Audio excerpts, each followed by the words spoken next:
All right, look, PrizePicks is America's #1 sports picks app, and it's the easiest way to win cash while you're watching games. Here's how it works. You pick more or less on 2 or more players, and you lock it in. That's it. No spreadsheets, no nonsense. If player picks aren't your thing, you can also pick teams now. Winner, spread, total, all in the same map. Team picks are live in 30 states, including California, Texas, my home state, and Florida. Most importantly, new users use code Speakeasy. $5 gets you $50 in lineups for free. PrizePicks. It's good to be right. Ladies and gentlemen, welcome into the Speakeasy, sophisticated sports talk with the best in the game. I'm the large human being nicknamed Carebear, standing behind the bar, Kieran Hickey Simple, and I'm joined here today with two gentlemen who are older, who played in the league. Their knees, not the same as they used to be when they were my age, but they would probably be better than they were at my age. I'm talking about the 2014 Pro Football Focus All-Pro on special teams, and the man knows the favorite Gatorade flavor of every linebacker in the middle of the 2010s era for the Philadelphia Eagles. I'm talking about Emmanuel Acho in the building. How are we doing today? Kieran, there are like athletic trainers that hand you Gatorade. Backups don't actually hand you Gatorade. Yeah, but you was helping out. You was helping out. No, it wasn't. I've never seen that before. You was helping out. Backups don't hand Gatorade, Kieran. But if D'Amico came on the sideline, like, yo, grab me my towel real Of quick. course. Yes, D'Amico. Anything else, sir? Let me stop. Hey, beautiful people, it is the Speakeasy. Welcome, welcome, welcome. Maybe you're here to hate watch. Maybe you're here because you just need a quick escape. Either way, we love to have you. We are here Sunday to Thursday, 5 nights a week. We don't make the show to talk at you, but to talk with you. You could be doing anything, and you're here hanging out with us. We don't take it for granted, and we never, ever, ever, ever will.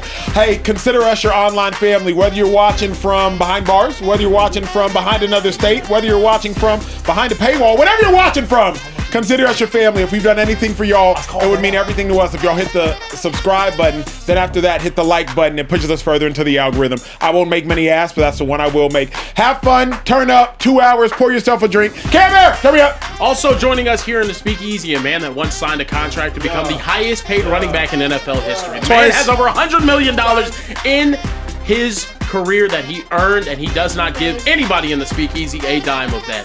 So we didn't work for it, unfortunately. I'm talking about the Philadelphia Eagles all-time leading rusher, one of the shiftiest backs in NFL history, and now the proud owner and agent of 2-5 Sports. I'm talking about LaShawn Shady McCoy in the building. How we doing today? I ain't gonna lie, man. I hate to say I'm always right, but god dang it, I'm always right. Oh, wow. Bijan Robinson signed a contract today, ladies and gentlemen. He did. And somebody said at Speakeasy, you know what? He's gonna make $25 million a year. Wow. Yeah. Somebody did say that. And what did he make? I think he made 25. We'll get to that. Be right. We'll get to that in just a minute. Also joining us here in the Speakeasy, a gentleman who is currently in a contract hold-in type situation. A gentleman who, you know, is coming here day after day on this show and said, oh, I need a contract. I need to be paid. I got a kid at home. Yada, yada, yada. I ain't got no money. I need money. I ain't got no money. I'm broke.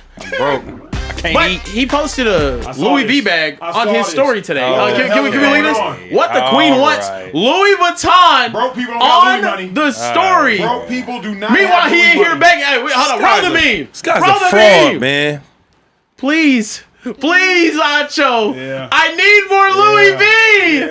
Please. He was a fraud, dog. I'm talking about He's an imposter. social imposter in the building. How we doing today, Trey? He's an imposter. I know dudes Well, like I was having a great day till I realized I work with a bunch of fucking cops, bunch of police ass snitching and You snitched on yourself. telling. That's crazy, bruh. Told you I don't do that. Well, listen, the cat's out the bag. I never really needed a contract from Acho. I've been had motion. I've been getting my own pay. Okay. But you know, here we are. I'm gonna still find a way to secure that bag. That's what I'm talking about. A nice push present there. I'm sure that's Yeah, it's what a it was, push right? gift. Push Push gift for the lady. It's a push present. gift for the lady. Absolutely. You know, she gave birth to man. my second daughter. Yeah, so. all right, shut up. We have a show to do. It is time that we talk about football. Look, ladies and gentlemen, exciting news in the running back position. My favorite running back in the entire league, Bijan Robinson, has signed a 3-year, $75 million extension with the Atlanta Falcons with a guaranteed number of $51 million, becoming the highest paid running back in the history of the National Football Ball League. Adam Schefter always put this out here as well. His statistics through 3 seasons: 805 carries, 3,910 yards, 198 catches, and 1,700 plus receiving yards, 34 total touchdowns, a 2-time All-Proer, and got his first team, or a 2-time Pro Bowler, and got his first team All-Pro for the first time last season. Shady, we know you called it yesterday. You said $25 million was going to be the number that everyone was asking for. Talk to us, 2-5. Give us the expert opinion and reaction to I'm this. just going to keep it honest with you, man.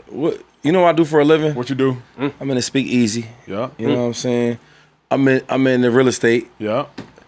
You know what else I do? 2-5 Sports. Talk to me. 2-5 Sports. This is what I do for a living. I sign contracts. There's some kids, 18s, making way more money than Trey. Way more money than you, Carebear, too. Whoa. So this is what I do. But now I was thinking about this, the numbers that he's put up, what he means to the city of Atlanta, and also what's he mean for the Falcons. And watch what Saquon Barkley got. There's no way possible a younger player, maybe just as good, is not going to get $5 million extra. Bro, the brother got $51 million guaranteed? Yeah. Are you kidding me? So, yes, I knew it was going to happen. He deserves it. First team All-Pro last year, 2-time Pro Bowler.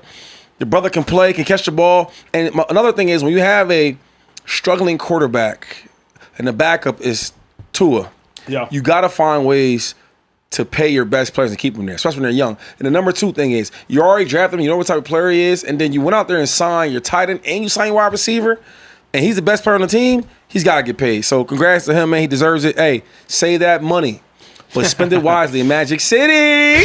What the hell is wrong with you, Shady? Ain't nothing wrong with that. You got to celebrate. It is 11:54 a.m. about 6 years ago. I'm in LA. I'm sitting at the desk behind the studio, and I get a call. It's from a coach at the University of Texas, and the coach from University of Texas, he's like, "Hey, are you free to hop on FaceTime?" I'm like, "Sure. What do you need?" He's like, "I got this recruit I want you to talk to." I say, "Who is he?" He said, "He's a running back out of Arizona." I said, "All right, bet." He said, "He wants to get into TV when he's done playing football. Can he rap with you?" I said, "Sure." Puts me on FaceTime. It's a kid named Bijan Robinson. I look at Bijan. I'm like, "Hey, bro," I don't know nothing about his game at the time. I'm like, "Yeah, come to Texas." I end up turning on his highlight tape, and I see that he runs as though he's ice skating the way he cuts. I've never seen an individual cut in the level of which Bijan cuts. I've seen individuals cut. The dude to my right cuts at the highest level you could ever talk about, but I've never seen somebody glide on the football field like Bijan Robinson. Money doesn't change you. Money makes you more of who you are. And there is no player I would rather give a boatload of money to than Bijan Robinson. Because Bijan Robinson is a type of running back that when you pay him, he is only going to become more of who he already is. Who is he already? He is an incredible human being. Who is he already? He is an incredible leader of men. Who is he already? He's an incredible teammate. Who is he already? He is an incredible running back. Who is he already? He is a durable running back. Who is he already? He is a leader at every single phase, at every single level of football. He stood out in high school, he stood out in college, and now he's standing out in the National Football League. If money doesn't change you, but it in fact puts a microphone over the individual, a microscope over the individual, let the microscope be put over Bijan Robinson. I've known the kid for years. He is absolute dynamite on and off the field. Glad he got paid. Hey, when I tell you, though, that everybody's going to college, right? And I say, yo, when you're a good player, no matter if the team is bad or good, you're going to shine bright. And that's all he does is shine bright. High school shine bright, college shine bright, college in the league. So when I be telling these things, why you don't listen to me? The difference is this. He wasn't just good in college. He was otherworldly in college. Yeah. You know what I mean? Bijan was, no, I don't. Bijan was Bro, crazy cold. He's crazy nice. He's nice. He's one of them ones. But I mean, like, what do you mean? Meaning, because there's guys that better college when years. I think about college this game, right here. I mean, this is what I mean. Can we roll the clip real quick? This is not normal. He's doing the same thing now. He's doing the same thing now. Yeah, that one was one. This is not normal. I'm sorry, but like, what I'm saying is like, not to be disrespectful, but like, my point is, man, Saquon's done this okay, too. Great. That's what I was going to get to. No, but what I'm saying is, when you're a really good player, Saquon wasn't a high recruited player. Mm-hmm. But he balled out in high school, same way, same moves. He goes to Penn State, same moves. The league, same. So when you're nice, you're nice. But that's why I'm glad you mentioned Saquon. When I think about running backs in the last decade that have come out of college, just talent-wise, I don't know what they're going to do in the league, just talent-wise. Saquon Barkley to me, Bijan Robinson to me, as far as like complete just backs. Strong, physical, fast, can cut, can catch. You could also put Christian McCaffrey in that conversation if you wanted Peterson? to. Last 10 years. Last 10 years. Last 10 I'm years. not Oh, counting, I'm not counting on y'all like. last 10? Last 10. Like now, Derrick Henry has a superpower. Jahmyr Gibbs has a superpower. Your superpower can compensate for any other potential lack thereof. Those dudes have superpowers. But like full, complete, strong, good in pass pro, can come out the backfield. Okay, but like Bijan is. So I don't want to break all that down. Yeah. All I'm saying is this, bro. And the argument is, I always say, yo, everybody's gonna. If you're a good player, you're gonna be good. You know what I'm saying? Now some might be as great as Bijan, of course. But you're still gonna be a good running back. Yeah. You know what I mean? Montgomery, like David Montgomery. David Montgomery ain't him. No, But he's always been a good player. That's the only thing I be trying to tell y'all. So when I be saying some of these bad guys, I'm like, damn, bro, how good is he really though? Because even with a bad team, you still should be decent. Yeah. You're a good player no matter where you go. The hard thing, not hard, surprising. Sometimes I'm surprised when a great player lives up to the greatness because I've seen so many great players not. Whether it's the Matt Liners and shout out to what he did in college, Great's hard. Marvin Great's hard. Harrison's Great's hard. and Marvin Harrison can turn his career around junior.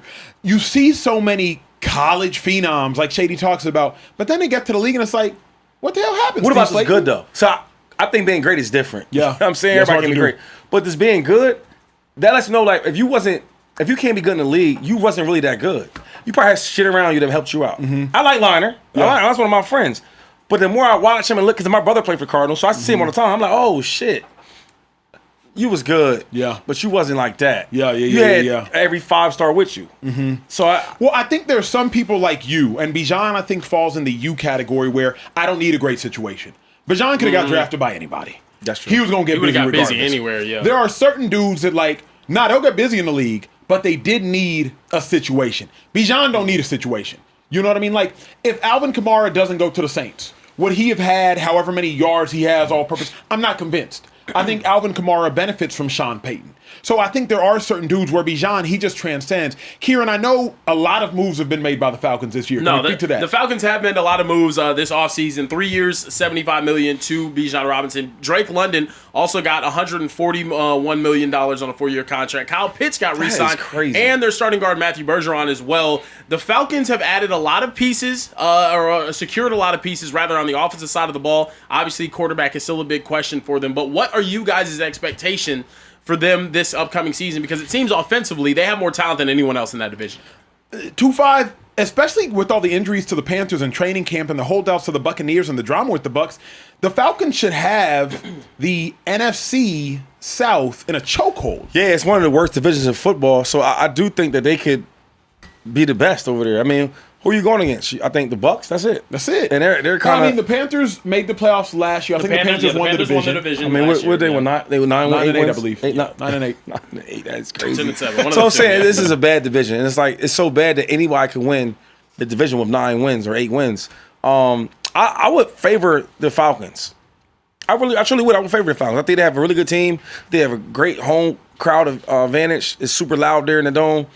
And then they got so many weapons. Bro, they just need the quarterback to They step do. up a little bit. Because the defense wasn't bad last year. Not at all. So I think the offense can get rolling. If you paying these players, you The must feel defense got confident. better. Excuse me, let me clarify. They Defense got started bad, better. and then they got better. Yeah, they got and later in the year. But I'm just saying is like there's so much value there where the defense could play well like they played at the end of the year. And then the offense with all these young weapons, bro, how can y'all not be good? I know. And that's why you draft them. 2-5, I don't want to go outlandish here, but because we're praising the Falcons right now, how many teams have a better RB1, tight end 1, wide receiver 1 than the Falcons? There can't be more than 5, right? That have a better like RB1, tight end 1, wide receiver 1. Like it's gonna be hard to find a better. I mean that's hard. I mean because like even Kyle Pitts, I mean how much value are you putting in him? I think he's talented, but has he shown like Just 1 year. I wouldn't have paid him all that money though. Yeah. I wouldn't have did that. But when you draft a player there and you know him well, I get it. And then even Drake London. I think Drake's good. I don't know if 140 is a lot, That's but a lot. but it's the market. Yeah. For me to be a GM, I'm all about you got to earn your money. So let's go to it. So I think the Ravens is probably better than them.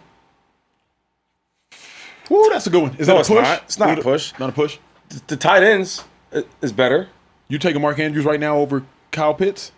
I don't know. Right now, think about Mark the last 2 years. Remember, bad knees, bad legs. Isaiah Likely gone now. When he got hurt and then he got healthy, he was Mark Andrews again. I'm taking Mark Andrews. I don't argue. Kieran, what you taking? Mark Andrews, Kyle Pitts. I don't think I'd take Mark Andrews. I'm taking right Kyle now. Pitts now. Yeah, why? Yeah. Last 2 years, Kyle Pitts is Mark Andrews is going this way, and Yeah. Kyle Pitts is going Throw that him way. up. Yeah, last 2 years, Shady Mark Andrews. Throw him up. has been- I think he had one solid year for me. That was all okay. I believed in it.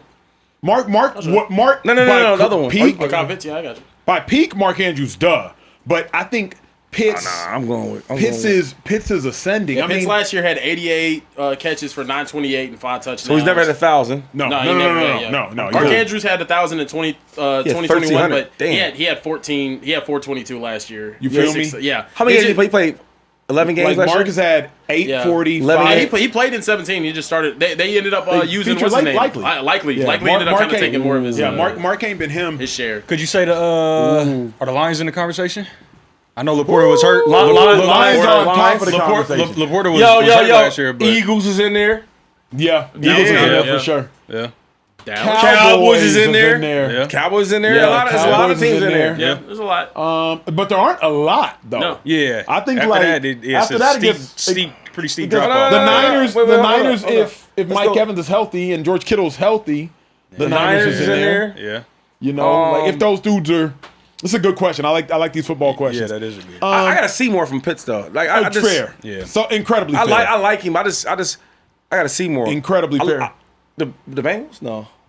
No, I still need to see more from Chase Brown first off, and their tight end doesn't move me. I need to see more from Chase Brown off GP. They They have. be praising showed Chase some Brown like flashes. he's.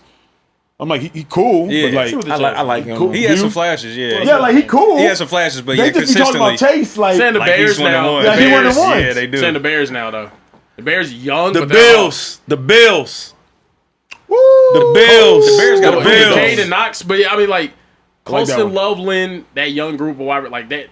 No, Colston I Loveland's can't go nice. there. Not He's a rookie. I'm not What? shrugging Like- Loveland. I'm shrugging the What? I'm shrugging DeAndre- wide receivers. I need to see more, bro. Yeah, they don't have You more. need- They have need to see 4 that. of them. But Yeah, somebody but- got to show me something. Yeah, Yeah. Rome. You know I what guess I mean? Rome doing that And game. then, I like like, Luther Burden in that game too. Yeah, The Swift and Manungai, are they both still there? Yeah, they getting ball. carries? they're cold. But Bijan is still.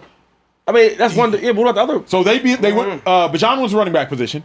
Yeah. Loveland and Pitts got to be a push, no? What's that? 1 The year. Patriots. I'm probably taking Pitts over Love. Yeah, I'm like Loveland and Pitts got to be a push. What about and then Drake London is better Loveland than. cold. You said the Bears? though, bro. He is good. I'm He not is wrong, good, I but- said the Bills. I'm going with the Bills. Yeah, Yeah. Bills is Yeah, it. the Bills. Bills. I like Bills. Yeah. I like Bills a lot. I do wish Knox was better. I do wish Yeah, you Dawson drafted Knox. him in the first round. The other to one, replace Kincaid. no. Who was a younger boy? That's on the first round. Kincaid was a younger Kincaid, boy. I like wish Kincaid. Kincaid was better. I like you. Wish Kincaid was nice. better. Kincaid's Kincaid is nice, but like, he's decent. I thought He Kincaid was decent. going to be like a 1,100 yard. They did kind of every hype him year. up to be like the him. next, And I thought he was guy. finna be. I thought he was too. Yeah, And he then, looked like, good, but he gives us Yo, 800. yo, hold up. What's wrong? What's wrong? What you thinking about? What's wrong? The Saints. Saints is. They got solid running back now with my man, and Bijan's better than him. ETN? I like the wide receiver. He's got paid wide receiver. Olave, he be hurt. Tyson and Olave. I like Olave. I like He's Tyson all right. and I like Olave. Tyson too. I like their play them calling. young But boys. we said 1-1-1. I mean, but they got Yeah. Carebear and they got my man. That's solid. Who's their tight end? I said 1, bro. You can't Juwan add Johnson? 2. Oh, I don't count. You can't add 2. Oh, Look at the okay. super chats, Yeah, bro. he does. Chat already popping. I need these super chats, bro. hey, listen, Chris Wait, Strong, 3396, Yeah. sent $100 super chat. Yeah. Can we change that sound? Nope. Yeah. Who is it, Karen? He does sound like me, but nah, that's not me. That's not you? It's like a famous sound effect. Chris Strong said, "Why did you guys make such a big deal about kickball, and then Soccer. not talk about the World Cup championship?" Bruh, because I was at the World Cup. It was weak. It was weak as hell. I was the biggest. The final was the Wasted. final It was was- the worst. I final wasted, ever. like- That's soccer. That's soccer. Uneventful. Man, I wasted so much money. I ain't paid for the ticket. Damn. And I still wasted like 10 Okay. stacks. Yeah. Oh wow. Weak. Sheesh. Weak, bruh. Weak. That's crazy. I'm upset. He goes on to say, more basketball. I'm an Acho guy over the rest of y'all, but Shady called that $25 million contract, so respect. I don't see Coke while y'all see Pepsi calling contracts like that. Jonathan Farabee said, this question is for Shady and Acho. Help me understand as a Ravens fan. Actually, maybe I'll come back to that one. Wait for that one. Yeah, wait I'll for come that back to that one. No. Wilson V, Houston, Texas said, "What up, guys? Just first time super chat, but been watching since the beginning. Stopping by to show some love since the show is the best out. Even got wifey a fan now too. And this is the only show that I'm subscribed to. All love, guys. Hashtag H-Town. Shout out to H-Town. Shout out to the iPhone. H-Town. Shout out to Shout out to the iPhone. Mr. X, you say, yo, what's good, Speakeasy crew? Falcons fan here. Good news never comes without the bad. Bijan gets paid. Jalen Walker gets hurt. Prayers to him. How does a young developing defense bounce back from this? Can it affect morale? Yeah. That one was. That was tough. That was a nasty watch. That was tough. Yeah, I could have gone without having to see that. But Yeah, out for the season. Acho, any take on how they can bounce back? Is it Realistically speaking, you're just glad the injury happened early. Yeah. So now you can adjust your roster accordingly. It's not one of those situations where some dude gets hurt week 6. You got to Now you usher scramble some dude. into- No. Yeah. Now, realistically, you probably wish he would have got hurt, all things considered, 5 days ago when you go get Clowney. Yeah. This is when now you're like, I can start over there. bingo. Yeah. Clowney, but now Clowney makes sense, is an yeah. abundance of riches, and y'all need help. Yeah. That's fair. Snack Prescott, Kieran's burner come on account, now. said Shout out hashtag pay Taylor. Wow. Pay Taylor is They know what crazy. Taylor is? He's in the Discord. They do. I think Snack Prescott did drop like a picture of me like destroying a huge like mozzarella stick at one point. It was crazy. Taylor laughing because he knows what I'm talking about. That's crazy. They know everybody in the back, Yeah, they bro. do know the guys in the back. It's terrible. He Shout out said to y'all B- in the Discord though, so you know it's That's cool. fair. Yeah, he does run the Discord. He does a great job doing that. One less thing I have to do. Appreciate you, Taylor. Bijan needs to give Goro from Mortal Kombat his hair back. Hasn't been the same, or hasn't been active in here in a minute, but I've been listening to every episode while in the gym. Tell Feet Finder McCoy to lock them dogs up and hashtag pay Gooner ass Trey. 2 more, then we got to keep the show moving. Jalen Gator said, what position on each side of the ball would y'all say has the easiest and hardest transition from college to NFL? Shady, we'll start with you. Easiest transition. Easiest? Easiest first. From college to NFL. Kicker. Yes, Okay, bro. yeah. I would say guard. Hardest is the guard. Interesting. Easiest? Oh, Okay, Easiest. interesting. You double take you help. You can help every time you do anything. What do you mean? That's Okay. not hard to do. The center tells you where to go. Yep. The tackle, you talk to him, hey man, you need help. Like they don't do shit. Yep. Fair. all right. What about the hardest position to transition? College to NFL. Him or me? Quarterback. Obviously. Yeah. Easiest, I'm gonna say 4-3 defensive end. Hardest quarterback, easily. Okay. No questions. All right, last super chat, and we got to keep the show moving. Jonathan Farabee said, this question is for Shady and Acho. Help me understand, as a Ravens fan, with the Zay Flowers signing, 4 years, gonna lie, though, $140 dog. million. That's a lot I of think he's bread. an $80 to $90 million wide receiver, not 100. My question is, with that money, pay like the one, though. is he a number 1 wide receiver on any other team? Y'all know y'all produced the show. Y'all Come on, want to man. talk about something? We put it in the show to talk about. Kieran, get it to Look, it. we have to talk about it. The Ravens have re-signed. That's crazy. Or not re-signed, I guess, given an extension to Zay Flowers on a 4-year, $140 million extension. This deal includes $108 million guaranteed. Sleeper put out a tweet saying that it's the most guaranteed money of a wide receiver all time, which I don't know if it's completely true because I think Justin Jefferson got like $110 million guaranteed, but the fully guaranteed money is 88.7. But it is up there for some of the most guaranteed money in NFL history. And Lamar Jackson went out and said about his wide receiver, he's one of the best receivers in the league, and he's shown that since he stepped on the NFL field back in 2023. His value is out of this world. QB1 seems to be happy about this re-signing. He's making elite money. My question for you guys is, do you guys view Zay Flowers amongst the elite wide receivers? Zay hasn't proven himself to be one of the elite wide receivers, so it's impossible for me to view him as such. I'm an all-pro voter, and so at the end of the season, I have to look at every elite wide receiver. I don't view yet Zay Flowers as a surefire top 10 wideout. I don't. And I don't think Zay Flowers has necessarily earned the right to be viewed as such. Now, if you're talking about value, Zay Flowers is incredibly valuable to the Baltimore Ravens. He gave you, I believe, 1,200 yards last year. I think he gave you another 1,000+ yards the year before. So Lamar Jackson typically passed for right around 3,800 yards or so. Zay Flowers is contributing, 33% or so to that Baltimore Ravens passing offense. So he is incredibly valuable to the Ravens, and the Ravens are paying him as such. But to say that Zay Flowers is elite, it would just be a lie.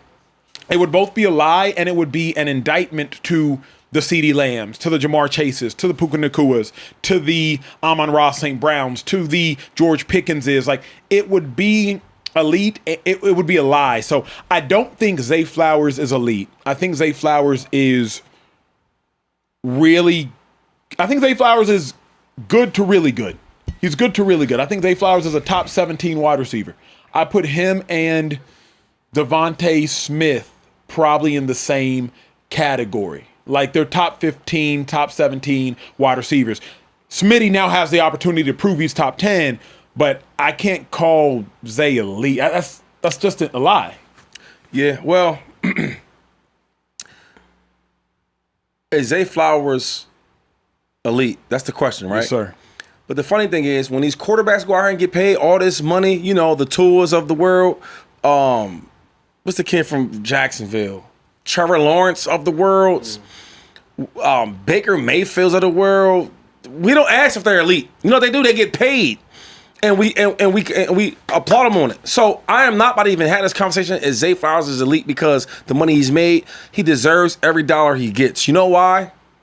Because in the NFL, they make so much darn money. All these owners, the NFL every year goes up and up and up. The salary cap goes up. So as the salary cap goes up, so does the market.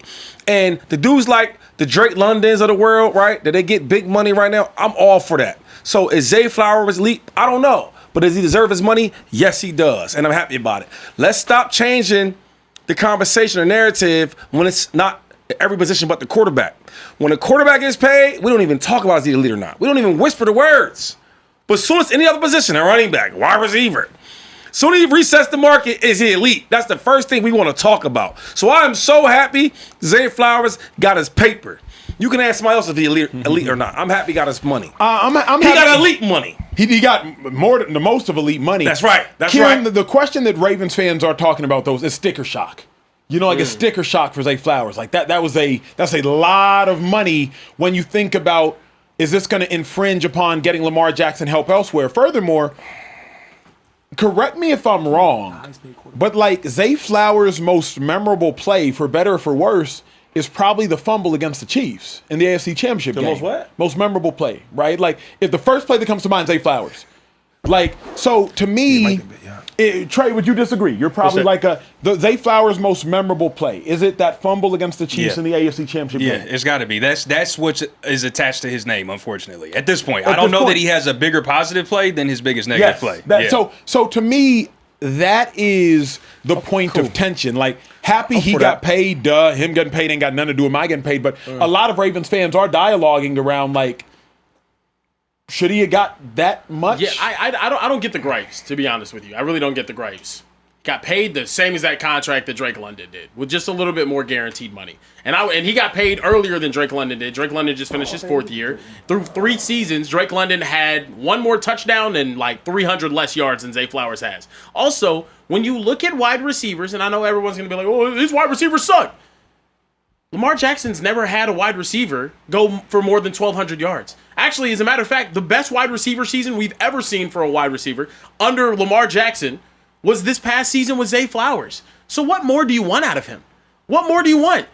There's been 3 leading receivers for the Ravens all of Lamar Jackson's tenure. It's been Mark Andrews, it's been Hollywood Brown, and it has been Zay Flowers.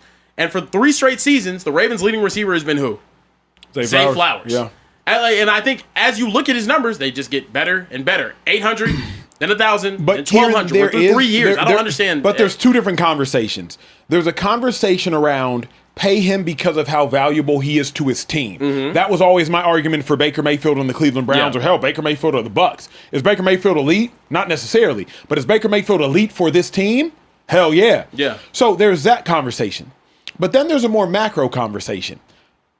Should Zay Flowers be making what Justin Jefferson is making? Like, should he be making what A.J. Brown is making? Like, then there's a more large-scale conversation of, hey, I know you're the smartest person in this school, but where do you rank when you now have to take the SAT amongst every individual in all schools? And I agree with that, Acho. Mm-hmm. I think that's a great point. You know, all them books you read, I can see the results. But since we talking about equal, right? Yeah. Equal?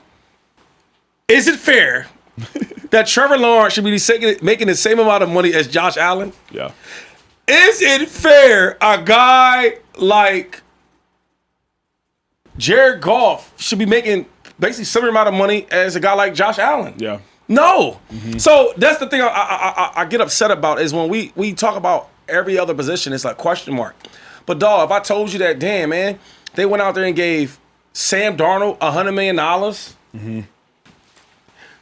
Yo, they go out there and get Baker Mayfield $100 million. We not talking about that. Soon they got their money. Nobody here say a word about it. Do they deserve it or is it right? Or are they elite? We never talked about that. Yeah. Jordan Love had one good year, bro. And after that year, you know what they gave him? $55 million a year. That's the same thing that Josh Allen's making a year. Are we asking, is it fair? Is it right? We're not doing that. So when it comes to any other position, I'm going to keep the same energy like I do with the quarterbacks. Let's move that shit right along. And let's talk about it. And let's congratulate them because I'm tired of this game being only talked about the quarterbacks. When the truth is, all the other positions is just as important. I also want to jump in here though as well. I know a lot of people are going to look at it and say, "Oh, well, he's making the same amount of money now as Justin Jefferson is." Justin Jefferson signed that contract 2 years ago. And if we all know in this building, we know one thing, Trey. Yesterday's price is not what today's price. It's not today's price. Joe said it best. When that market gets reset, maybe later on during training camp, if Puka Nacua ends up signing an extension, right? It's probably going to be around 43, 44, maybe even $45 million a year. $10 million more than what Justin Jefferson gets. He's going to get re-upped after next season anyway. And the salary cap grows. The salary cap grows, and these positions. I mean, we just watched Bijan get paid $5 million more dollars than the next highest paid running back. I don't actually care about the money. Really, what I care about is Zay Flowers. It's time. Because when JJ got that bread, when AJ Brown got that bread, when Jamar Chase got that bread, when JSN will get that bread, when Puka Nacua gets that bread, they have all contributed to their team in such a way that was championship caliber. Some won championships. JSN, AJ Brown. Jamar Chase got to a Super Bowl. Zay Flowers has not contributed, in my mind, based on watching the tape, he hasn't contributed in a championship caliber way. High level, absolutely, beyond the shadow of a doubt. But again, Kieran, I'll challenge you. You watch a game of football incredibly well as anybody at least watching this show. Zay Flowers' most memorable play, yes, it is the fumble. They're mistakes. In the championship. Now, I think he's a rookie. He's a young boy. I think through 3 years of his career, it's hard to just be like, hey, you made terrible plays a couple of times. Let's say that you're not worth the money. Let's say that you're not worth keeping around. Bijan's most memorable play is not a fumble, and he's fumbled. It's not missing a block, and he's missed a block. This is my thing, though. Okay. When I listed all three leading receivers in the Lamar Jackson era of the Baltimore Ravens, they were Marquise Hollywood Brown. What is he most remembered for? Dropping passes, not being able to, nothing significant. What is Mark Andrews, the other leading? Mark has a record. His most memorable play is not the drop. Come on, bro. Mark's most memorable play is not the drop. Like he's done so much good. Sure. His most memorable as play of is the recently, drop. what's his most memorable thing? As of recently, but yeah, in the last 3 years. Sure, you could say the drop. You would say it's that. But Mark got like the record for receiving touchdowns. And I understand what you're saying. But what I'm telling you is, in those big moments, you've seen him falter. That doesn't mean that he's not worth the investment. I think Zay Flowers in 3 seasons has only proven, yes, I was worth the selection that you took me at. I have been the best receiver in the Lamar Jackson era for the Ravens, and I'm worth being invested in moving forward as a wide receiver. Yes, sir. Go ahead, 2-5. Because you said, you know what, Zay Flowers, with this money, it's time. It's time. It's time. Cool. Is it time for Dak Prescott to win something? Of course, been time. We talk about Dak all day. Because he's making $55 million a year like Josh Allen. Yeah, we talk about this. And, of course. And more than Patrick Everybody Mahomes. knows time. Is Jordan Love, is it time for him? Been time. But I remember I told you 2 days ago, Jordan's hit a ceiling. Trevor Lawrence. It's time for him. I don't take him seriously. You got to. He makes as much as Josh Allen. It's been time. It's been time. Okay. But you know me. I keep it a being with these QBs. I just want to keep you here. Herbert, who talks about Herbert most? Purdy, though. Purdy's been to a Super Bowl. Is it time, though?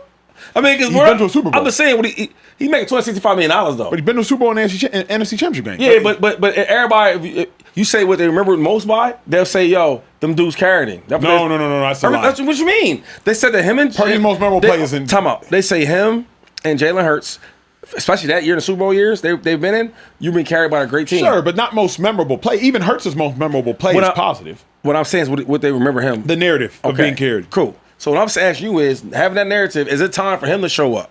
I'm just asking. Purdy's shown up. Everybody else I'm with you on. What you mean? He's been to a Super Bowl. He's like the 6th best player in the squad, though. So you got to do something. What do you mean? But he's been to to me, The Super Bowl is a team thing too, my man. I mean, goddamn, if you're the 11th, 12th best player on the team, like, and you the highest paid, when is gonna be your time? I'm being serious here.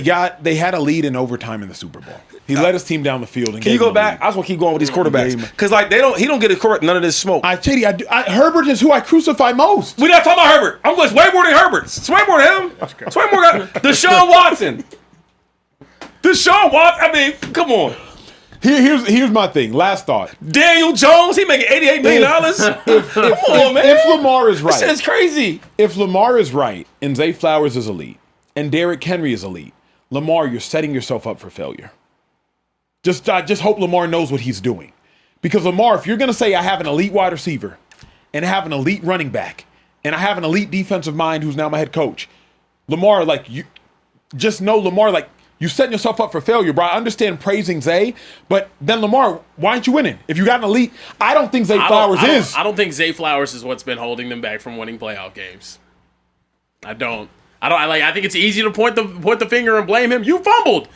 There's other mistakes that happened in those games. Agreed. And that's my only thing on it. I think I don't think he's. Hey, this next topic might be the most exciting one. There's so much. Of course, to you're it. excited for this. Hey, do you have the video? Rome, I do. Yeah, we have the video. We'll get to it in a minute. But look, we have to talk about some news out of the National Basketball Association. Kevin Durant was talking about the 76ers roster and said that they are better on paper than the 2016-2017 Golden State Warriors, and it, quote, ain't close. Joel, MVP recently. Jaylen Brown, recent finals MVP. Tyrese Maxey, all-star in the last 3 seasons, and we all know what Bron does. Klay Thompson, never an MVP candidate in nothing, 22 points per game. Draymond, 14 points per game, 7 rebounds, 6 assists. Steph, MVP, just like Joel was. I don't get how the Warriors team is better on paper, is what Kevin Durant said. Klay Thompson ended up responding on his Instagram story and say, hey, man, you good? At Easy Money Sniper. What are you using my full government for? Then Draymond Green also chimed in and said Slim thought he was on his burner. Confusion there from the 2016-2017 Warriors team, one of the greatest teams of all time. Guys, you believe Kevin Durant has crossed the line with this? Yes. But Kevin Durant's crossed the line for a couple things. Number one, don't shoot at Klay Thompson. Sub shot. Incidental shot, don't shoot at Klay Thompson, number one. Number two, to me, I don't like KD almost trying to draw a parallel between LeBron joining a super team and KD what you did. Because with all due respect, it's not just about the talent on the Sixers roster. When Kevin Durant joined the Warriors were already a 73-win team. That's not just talent. That's talent that's come together and maximized its potential to the course of 73 wins. Then that team you had up 3-1, they beat you, and then you go back and you join them. So I think that Kevin Durant is trying to say, like, misery loves company. I think he's trying to draw LeBron James into the figurative misery that he's had to sit in. But if we're also just being real, I don't think that Sixers team is a better team than the Warriors team. The Sixers team, I think, has better individual pieces. But that Warriors team came up together, bruh. By the time that KD joined that Warriors team, the nucleus of them had played together for 4 years. This Sixers team, Embiid ain't never played with JB.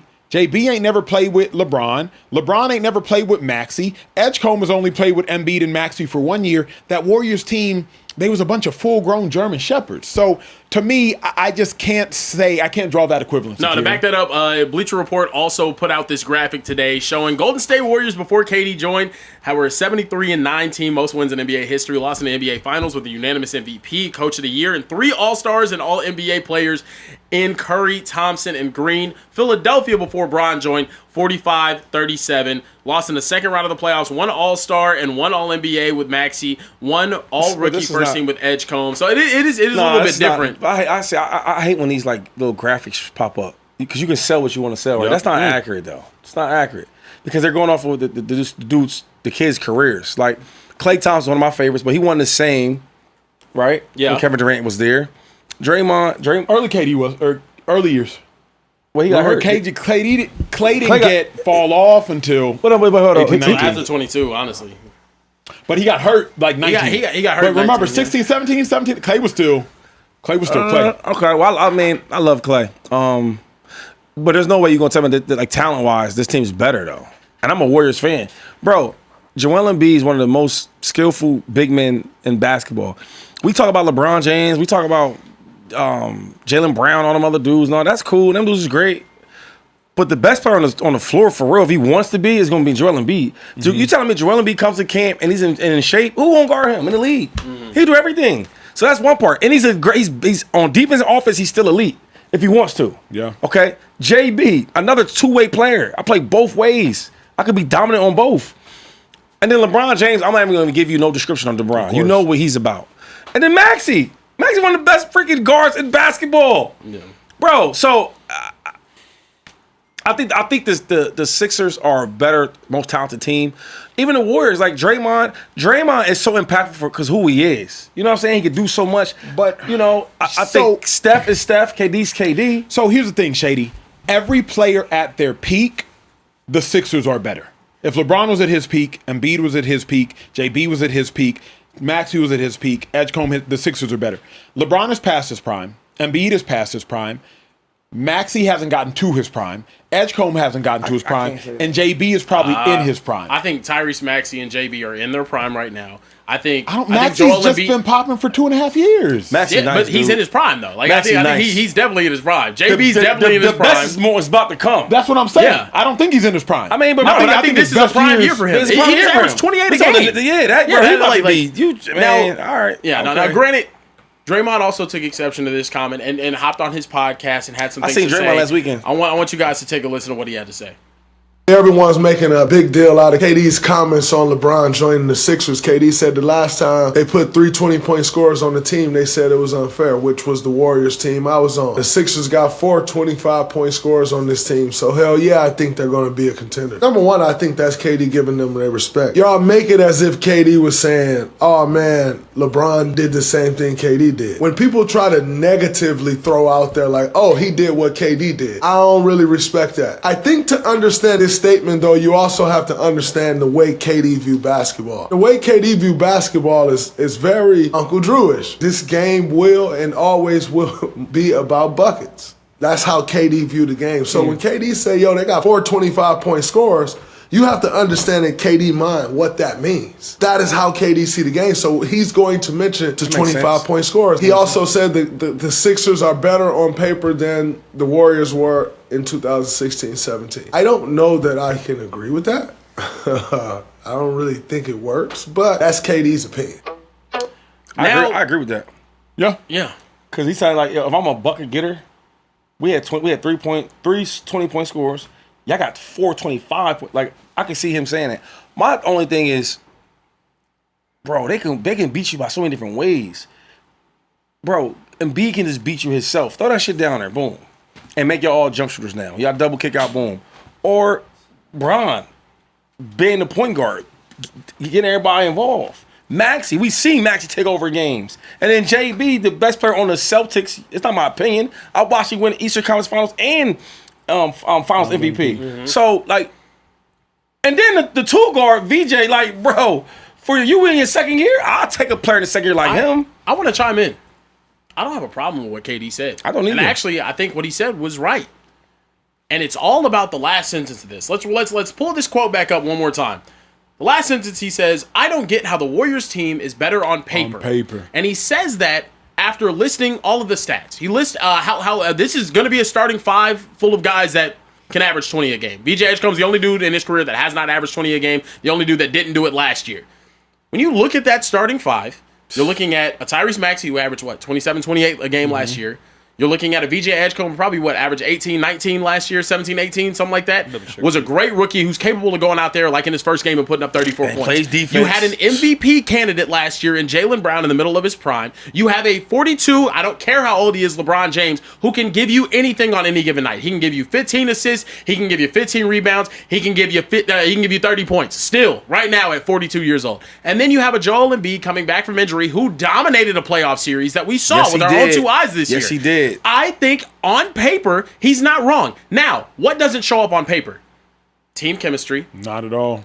where your roles fit. That part. And those are two things that I think the 16-17 Warriors is a greater team. No matter what. I love the way that team was put together. You look at Steph Curry, you look at Klay Thompson, you look at Kevin Durant, three of the best shooters in the league. And they had a better bench, too. Exactly. Two guys that can get busy in ISO, though, as well. And then you have two of what I call the greatest role players of all time.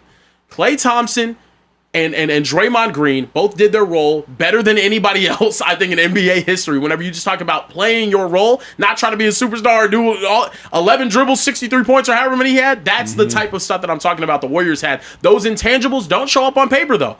On paper, you're just going to see the points per game. You're just going to see the rebounds. You're just going to see that starting five. But this is why I don't like it from KD, because this is KD being KD. KD, you know the game ain't played on paper.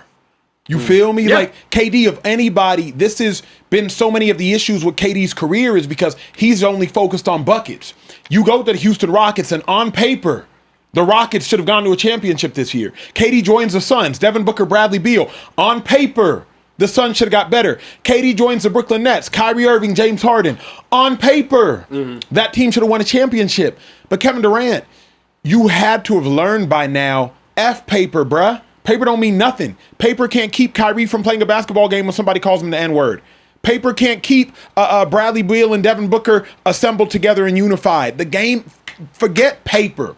How you actually play the game. So on paper, are the Sixers better? Sure. But on paper, Kobe, Shaq, Karl Malone, and Gary Payton might have been the greatest starting lineup ever assembled in the history of basketball. But game ain't played on paper. Karl Malone says something wild to the late, great Kobe's wife, and all of a sudden, you got tension. So, like, I don't care so much about paper. I know you probably got some thoughts. I mean, you all pretty much hit the nail on the head.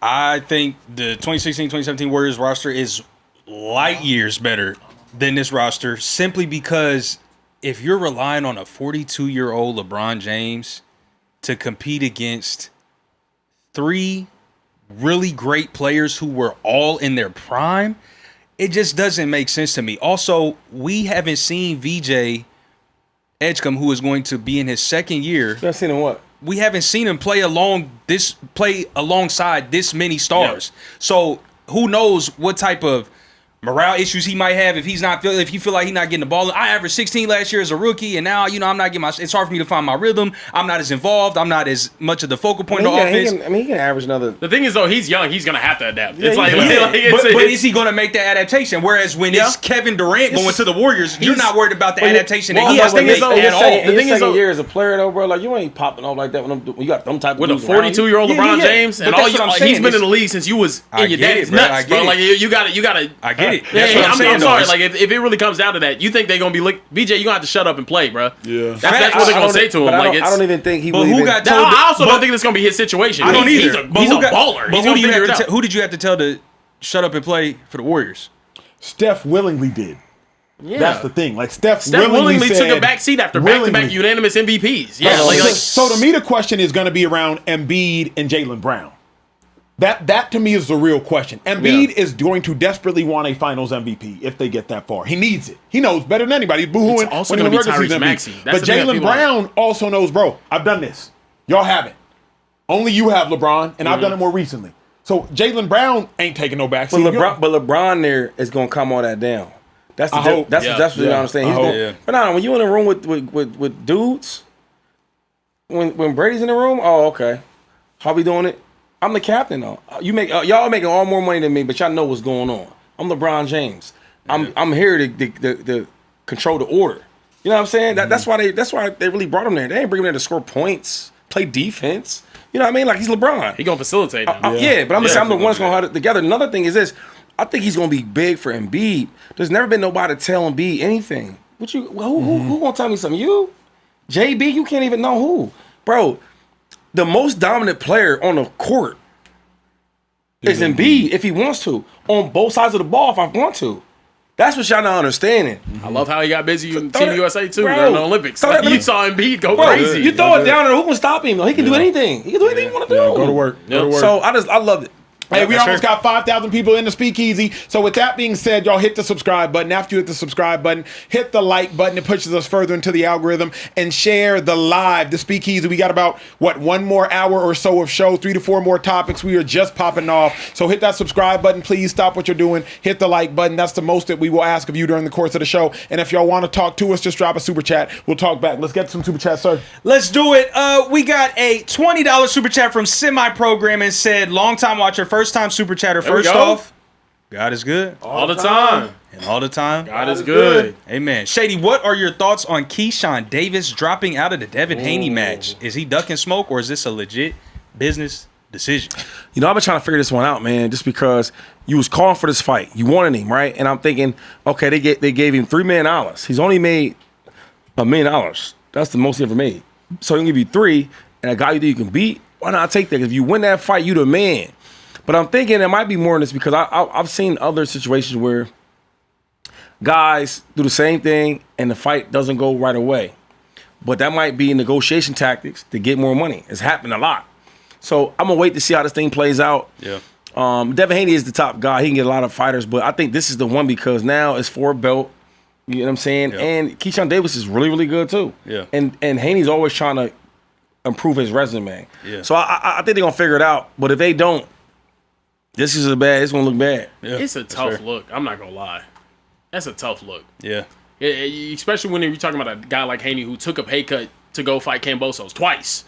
Because it's like, it's someone that you think you can beat, you can go out there and make your name off of. I just thought with Keyshawn Davis, he's been calling for this for so long. Yeah, that can't boast. That's not. I mean, I know, but Can't use that comparison, I'm not that saying was a he's- walk in the park. Of course. This ain't of a course walk it in the was for park. Devin Haney. Yeah. But still, if you're that confident in beating him, go out there and take the And risk. just do it, yeah. Take the risk. Like, Yeah. I don't know. Yeah, Just, the pay and you're gonna also come, making especially more if than you you get had the dub. before. Yeah. Your profile goes up way higher, especially Yeah. if you can go out there and do all the stuff that he's been claiming he could do. Just go out there and stop him. Yeah. Imagine. Yeah. You know what I mean? So That's fair. Game Killer 619 said, I have a question. What's the thought process of a veteran player going through free agency? Is it more about the fit, the money, and why do they skip or sign after training camp? Don't you want to be up to date with the playbook? Man, that's money. What are we talking about? I don't care what they try to tell you. Unless you the top tier dude that controls everything, you a top tier guy, like top 3 in the league, top 5 in the league. Yeah. Then you going there for money. Matter of fact, the better part is this: the better players in the NFL don't go to free agency. Yeah. Yeah. Think about that. Yeah. That's you sign fair. extensions. Reggie Vassar says, Shady and Acho, who was best position for the best prankster? Shady. I don't know. You took R. Brown to a house party in Philly? These typos, I don't Who's know. R. Brown? Yeah, I don't. Kieran, can you help Trey Reed? Yeah, Yeah, he's not the guy. Shady and Acho, who was the best position for the best prankster? So I guess what position group for the Philadelphia Eagles was best at pulling off pranks? And he said Shady, it is a rough read. How to took R. Brown? Is there someone Ronnie Brown, right? Ricky Brown, right? I don't know. Ronnie Brown, but he didn't do the junk jokes. Yeah. Yeah, but did you ever take you him ever to a take house somebody party to in a house Philly? party You in take Philly? Ronnie Brown to a house party? No, I threw a couple house parties. Yeah, I But don't no, know. he didn't show up to them drinks. He was married. I don't know. I would revise that one, Reggie. Sometimes I will give them some credit though. Sometimes whenever you're typing on the have heard phone, the super chats No, is- like it just like it finishes your Send for you? sentence for you or Yeah. the next word, and it's weird on your super chats. So just make sure if you guys are sending super chats, thoroughly, proofread it again, before you hit send. Kieran, keep it pushing, G. Yeah, okay. Look, there's some things circulating the internet today. Oh, no. And one of those was a clip, my dude Amon-Ra St. Brown talking about kissing his family members on the lips. I'll let you guys take a listen here to this audio. I kissed my dad on the lips growing up until I would say, till I got to high school. But then in high school, I think a few times I kissed him on the lips, like when I graduated, I think when I committed. So a lot of people think it's weird. I kissed my mom on the lips too. I kissed my brothers on the lips when I was growing up. My dad made us do it, so we get in fights. The dog. And then after the fight was over, he would make us kiss each other on the lips. That's a good way to diffuse it. You can't stay mad at somebody after you kiss them on the lips. Awesome. I do that in fights sometimes. Just kiss them on the lips. Now you kiss. That was going to be my plan if you tried to beat my ass. I was just going to kiss you. Yeah. the comments. He kissed, his dad on the lips up until high school after he graduated, and then also, his brothers growing up kissing him on the lips. Your reaction to this? Yo, are they kissing the dog too? The dog get kisses? The pet squirrel or the pet rabbit? Man, I'm not, man. Kissing your dad on the lips in high school, up until high school, is wild.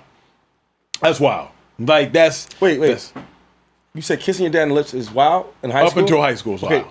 Kissing your dad in the lips in general, is that weird? If you're 1 year old... I'm asking you... up until 2 years old, no. 2 years old, like, 1, 2, if infancy stages, I'll say no. I've never had kids, so I don't know, but I would say no. Kissing your dad on the lips is 13.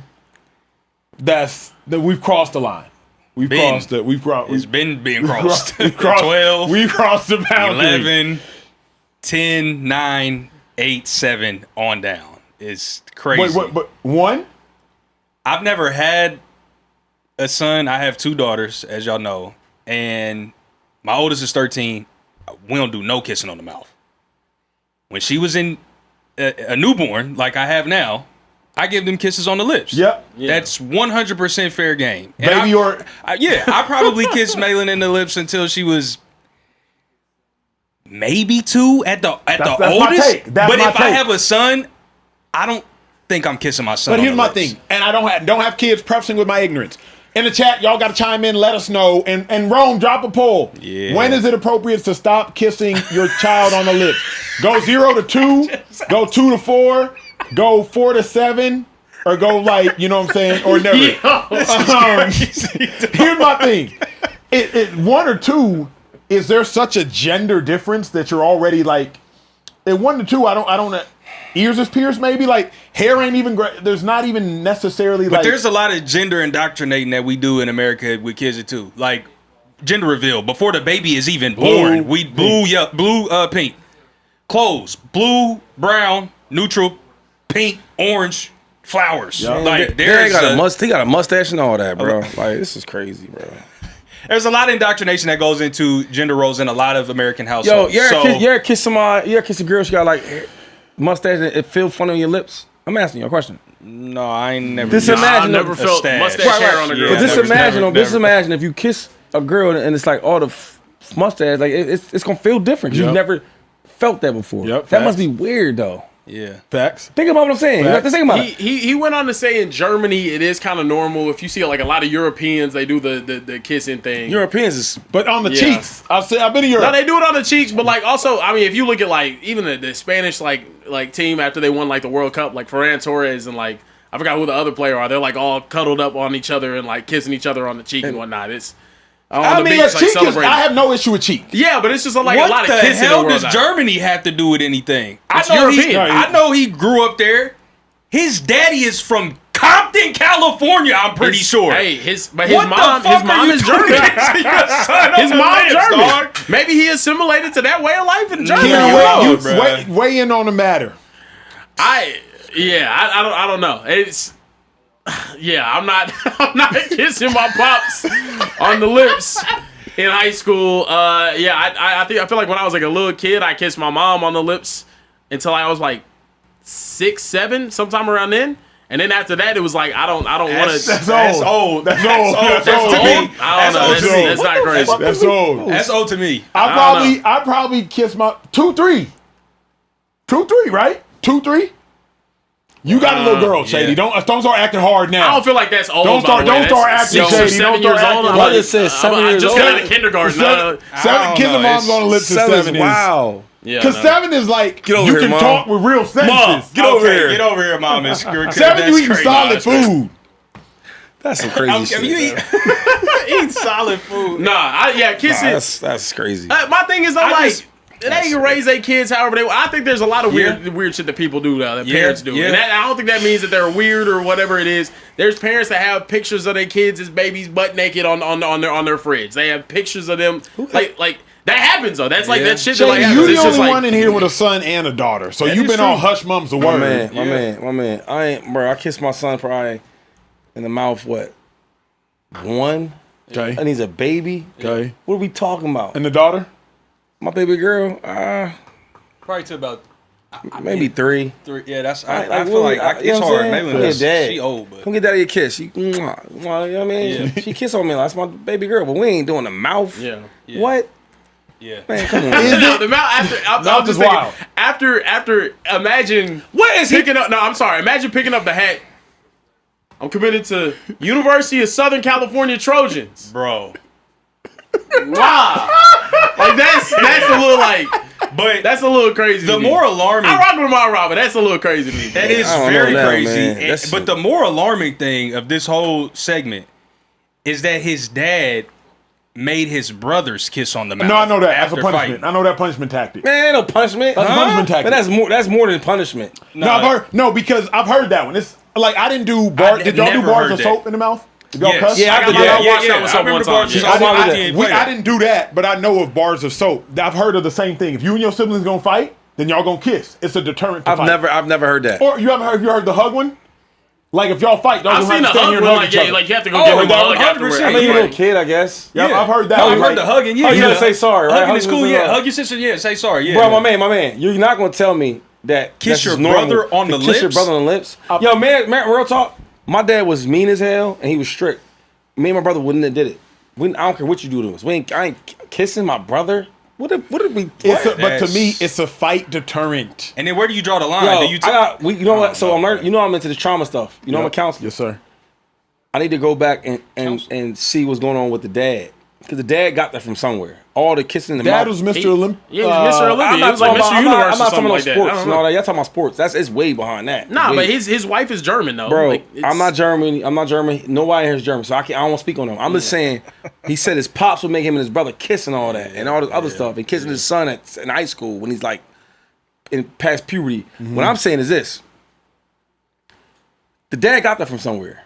Sure. You know what I mean? That's what that, you know. So I just need to rewind. Like, okay, well, where'd your dad get it from? But to Kieran's Where'd you point, get this from? it could be foreign country because mom is, I think, German. Mom's So German. it- They speak like 3 different languages. It could be because to your that point, mean, man? because you go to No, other like countries, they're like you kiss raised on in like a cheeks. somewhat European household. but Like, I've but- seen the French people. They do the mwah, Yeah. mwah Yeah, on the side of the but we cheek. don't really know like exactly what they got going on. We don't know. You know what I'm saying? I don't know. I can't speak on it 'cause I don't know. Like y'all don't really know. Yeah. But what I'm saying is this though, bro. Look at this shit. But this year though, bro.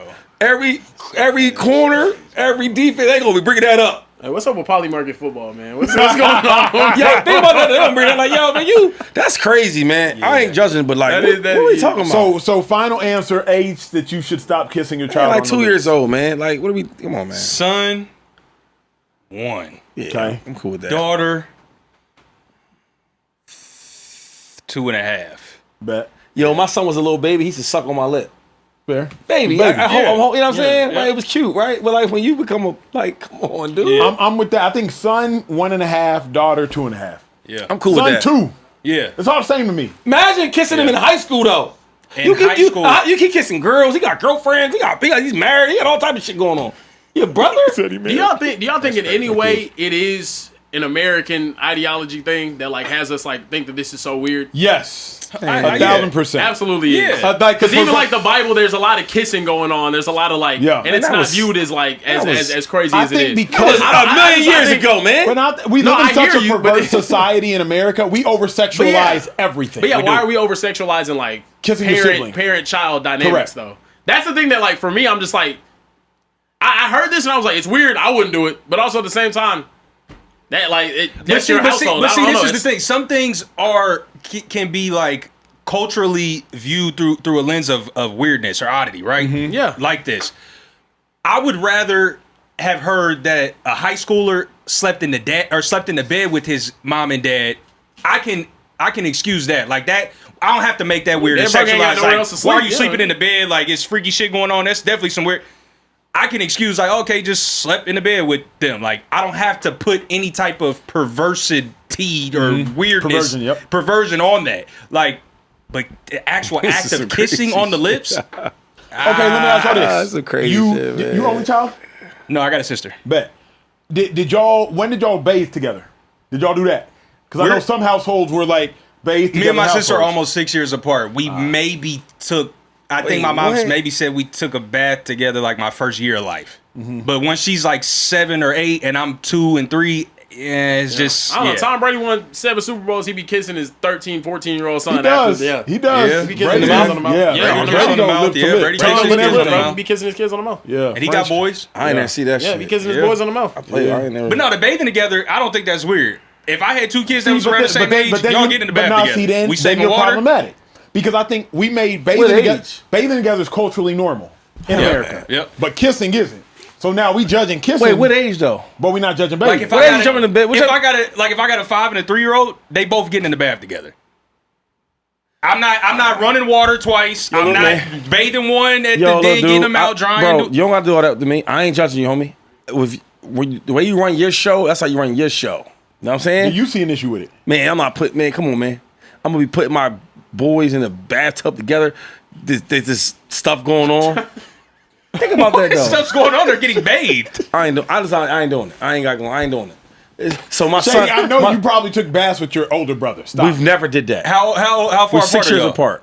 Yeah, 6 years is weird. So he 12, I'm 6. We just gonna shower? Yeah. 6 and 1, Shady. At 6, you should be able to wash your Hey, own ask ass, mom bro. and pops. I'm telling you right now, y'all do At this. 5, you should I don't be recall- learning. I don't remember Nah, that. because you're not gonna do a good enough job at 5. I need to really get in there and make sure Shady your said 12 and underarms. 6. That's Yeah, a 12 lot, and 6 man. is At 12, it should be nobody else in the bathroom at all. When Yo, you y'all do know how wild it sounds. you shouldn't even take a bath at 12. And let's Take say us to the shower. if these men was gay, I would understand. All right, well, gay people kiss. That's normal, right?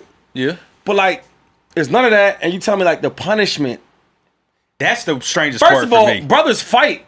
With family don't fight. Yeah. I mean, he might be talking about it at an age where they don't even like. Well, he said it- they well, don't he even. said high school. They nuts ain't even dropped. They're not even Yo, looking at girls in like, high oh my school, god, though, you know what I mean? Like, think about high school though. Let's think about high school. I don't know when y'all lost our virginity and all that. high school is 13. if High they was school's- fighting in high school and high having a school's kiss, that is a 14? little No, we crazy. kissing in high school. High school's like either 13 to 17. I don't know if 14, y'all hear what 18. he said. He said on to the world to hear that listen, all right, my father kisses me in the mouth. Listen, my brother, who's an NFL player as well, when we argue and we fight, come here, I'm gonna kiss you in the mouth. This is, I mean, But his culture is different. Man, he is why black you don't know his culture though? and German. How you? I don't want to act like we know them like that. I don't know them. Only dudes. because I've watched the Amon-Ra stuff. The whole St. Browns, they did some stuff that. Nah, they're like it's In- crazy. in three, they were a different working type out, of school. like, full-grown workouts. Their dad really? was like Mr. Yes. Olympia. They Like- had to like learn at 4 six, different they was- languages and something. They Like, speak it's like crazy. 4 languages. They had a Like, completely different household than So like where does the normal kissing people. come in? And why? and all the other stuff that's out You raising these masculine ass kids and you training them to be the professional athletes that they eventually grew up to be, but then you telling them to kiss each other in the mouth? But I think we in America, because of our perversion, have made kissing such a big deal. You're making it like a real that's a talk. like sign of weakness thing. Yeah, To, like, we just, making it such a when big that could- deal. That could Yo, my just be son ain't their yo, sign of showing affection. And I don't know if this is what's going on. My son ain't even trying to kiss me. Like my son at like 6, 7, he ain't even really trying to like. He want to hug me. He put me in a headlock. He want to sleep with me in my bed, stuff like that. He ain't trying to kiss me in my mouth. Yeah. Like I'm trying. He's like, come on, Dad. Like stop playing. Like for real, I'm being serious though. Yeah. There's a certain age. It's like, yo, I'm not like, huh? So your son sleep in the bed with you? No. What I'm saying is like, when he was like 5, 6. yeah, I can see him like jumping in the bed, like, all right, you know, It's cool. movies I don't got on, no you know what I'm problem with saying? that. Yeah, Yeah, whatever. whatever. Movie night. Like I can see that. He does Yeah. that. But what I'm telling you is that like if I try to kiss him in his mouth at 7 years old, he gonna look like I'm crazy. Even me seeing him naked, like, yo, pops, I need my privacy. Yeah. He's 6. Yeah. That's so it's not like in America we're it's just like, yo, this is something that he just Naturally kind of, picked Yeah. up on because Think about But it's what I'm also saying. not something that's like he's doing with you though. Like it's not like you're like that's a common occurrence or behavior or activity that's repeated. Like if that's a behavior that's repeated over time, It just over and over, becomes it becomes normal. normal. Yeah, Yes, it becomes you create the normal. norms that you're Where around. we Look, at? Oh, we got the chat. What the chat? Are there said any? about- I can't wait to move on from this topic. So at what age, the poll was, at what age is it appropriate to kiss your parents on the lip? 79% of the chat said only from ages 0 to 3. 16% said ages 4 to 7.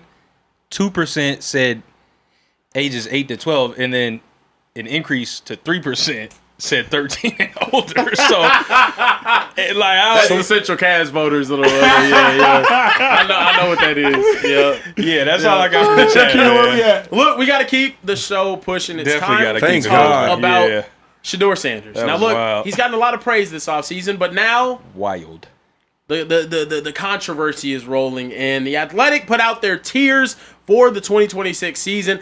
50 executives and coaches ranked 35 veteran quarterbacks, so guys that have started games or are in a position to possibly start this year, and ranked Shedeur Sanders 35th out of 35 quarterbacks in the tier 4, just behind guys like J.J. McCarthy, Jacoby Brissett, Michael Penix, Deshaun Watson, Geno Smith, and Malik Willis. Also, one of the comments from one of these, anonymous NFL defensive coordinator, actually an anonymous NFL defensive coordinator said, "I'd sleep like a baby if I got to play him every week. He's inaccurate at all 3 levels."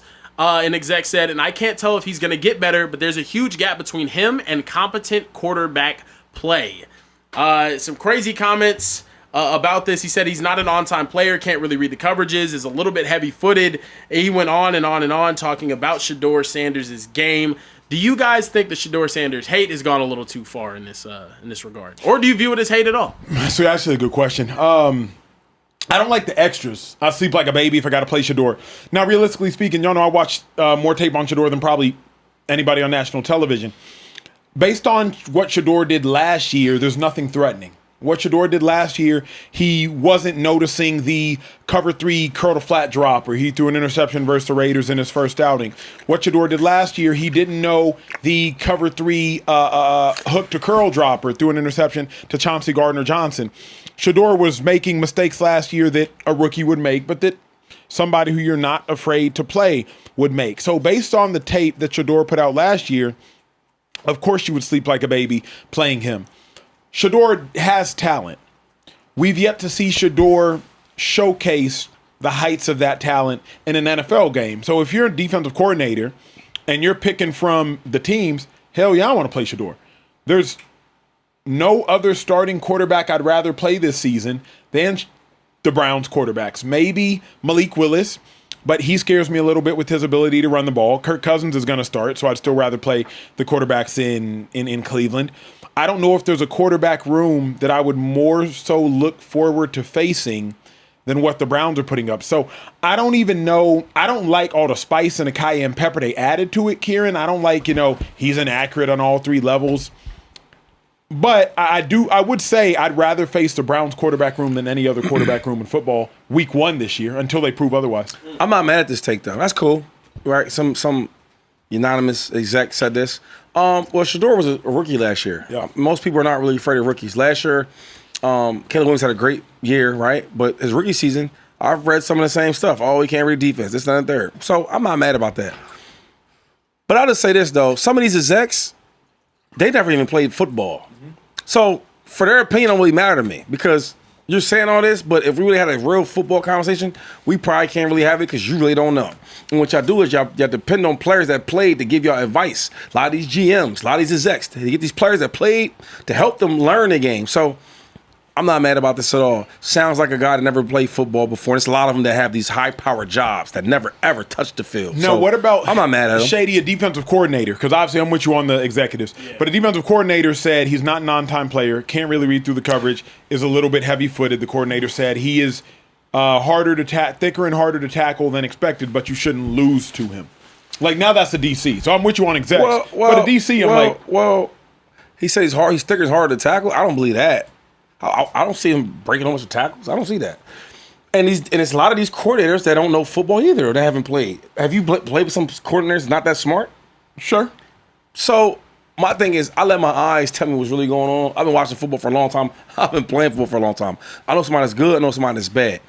The whole Shedeur Sanders thing is they just look for reasons to kill his character and to kill his play. So I'm not mad at this, though, right? And then the last part is we're grading this dude off his rookie tape. If you graded me off my rookie tape, there's some things people might have said, okay, well, you're grading a rookie LaShawn McCoy. Mm-hmm.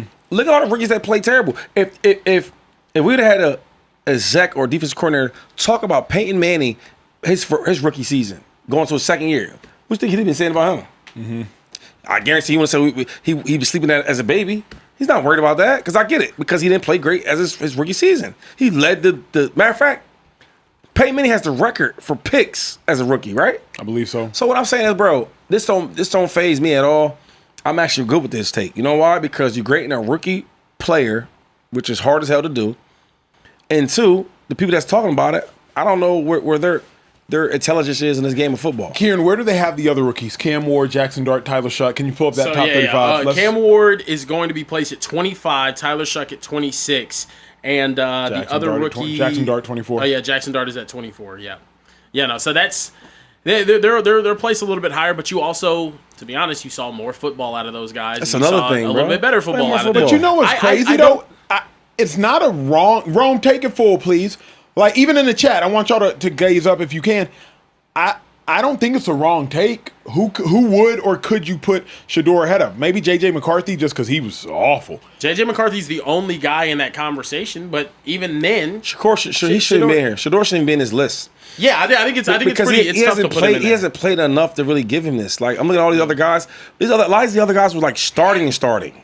But I guess if you put Malik Willis there, if you put Tyler Shuck there, if you put JJ there, in theory you have to put Shedeur there because none of them played more than 7-8 games. I mean, well, Willis he's been in the league for what, 4 years so far? Mm-hmm. Maybe 5 years. I think he has 4 starts, games out of Willis. Yeah, I'm just saying, like you seen him play when he started, then start coming in and filling for a player. Like you seen it. So then, do you think, Kieran?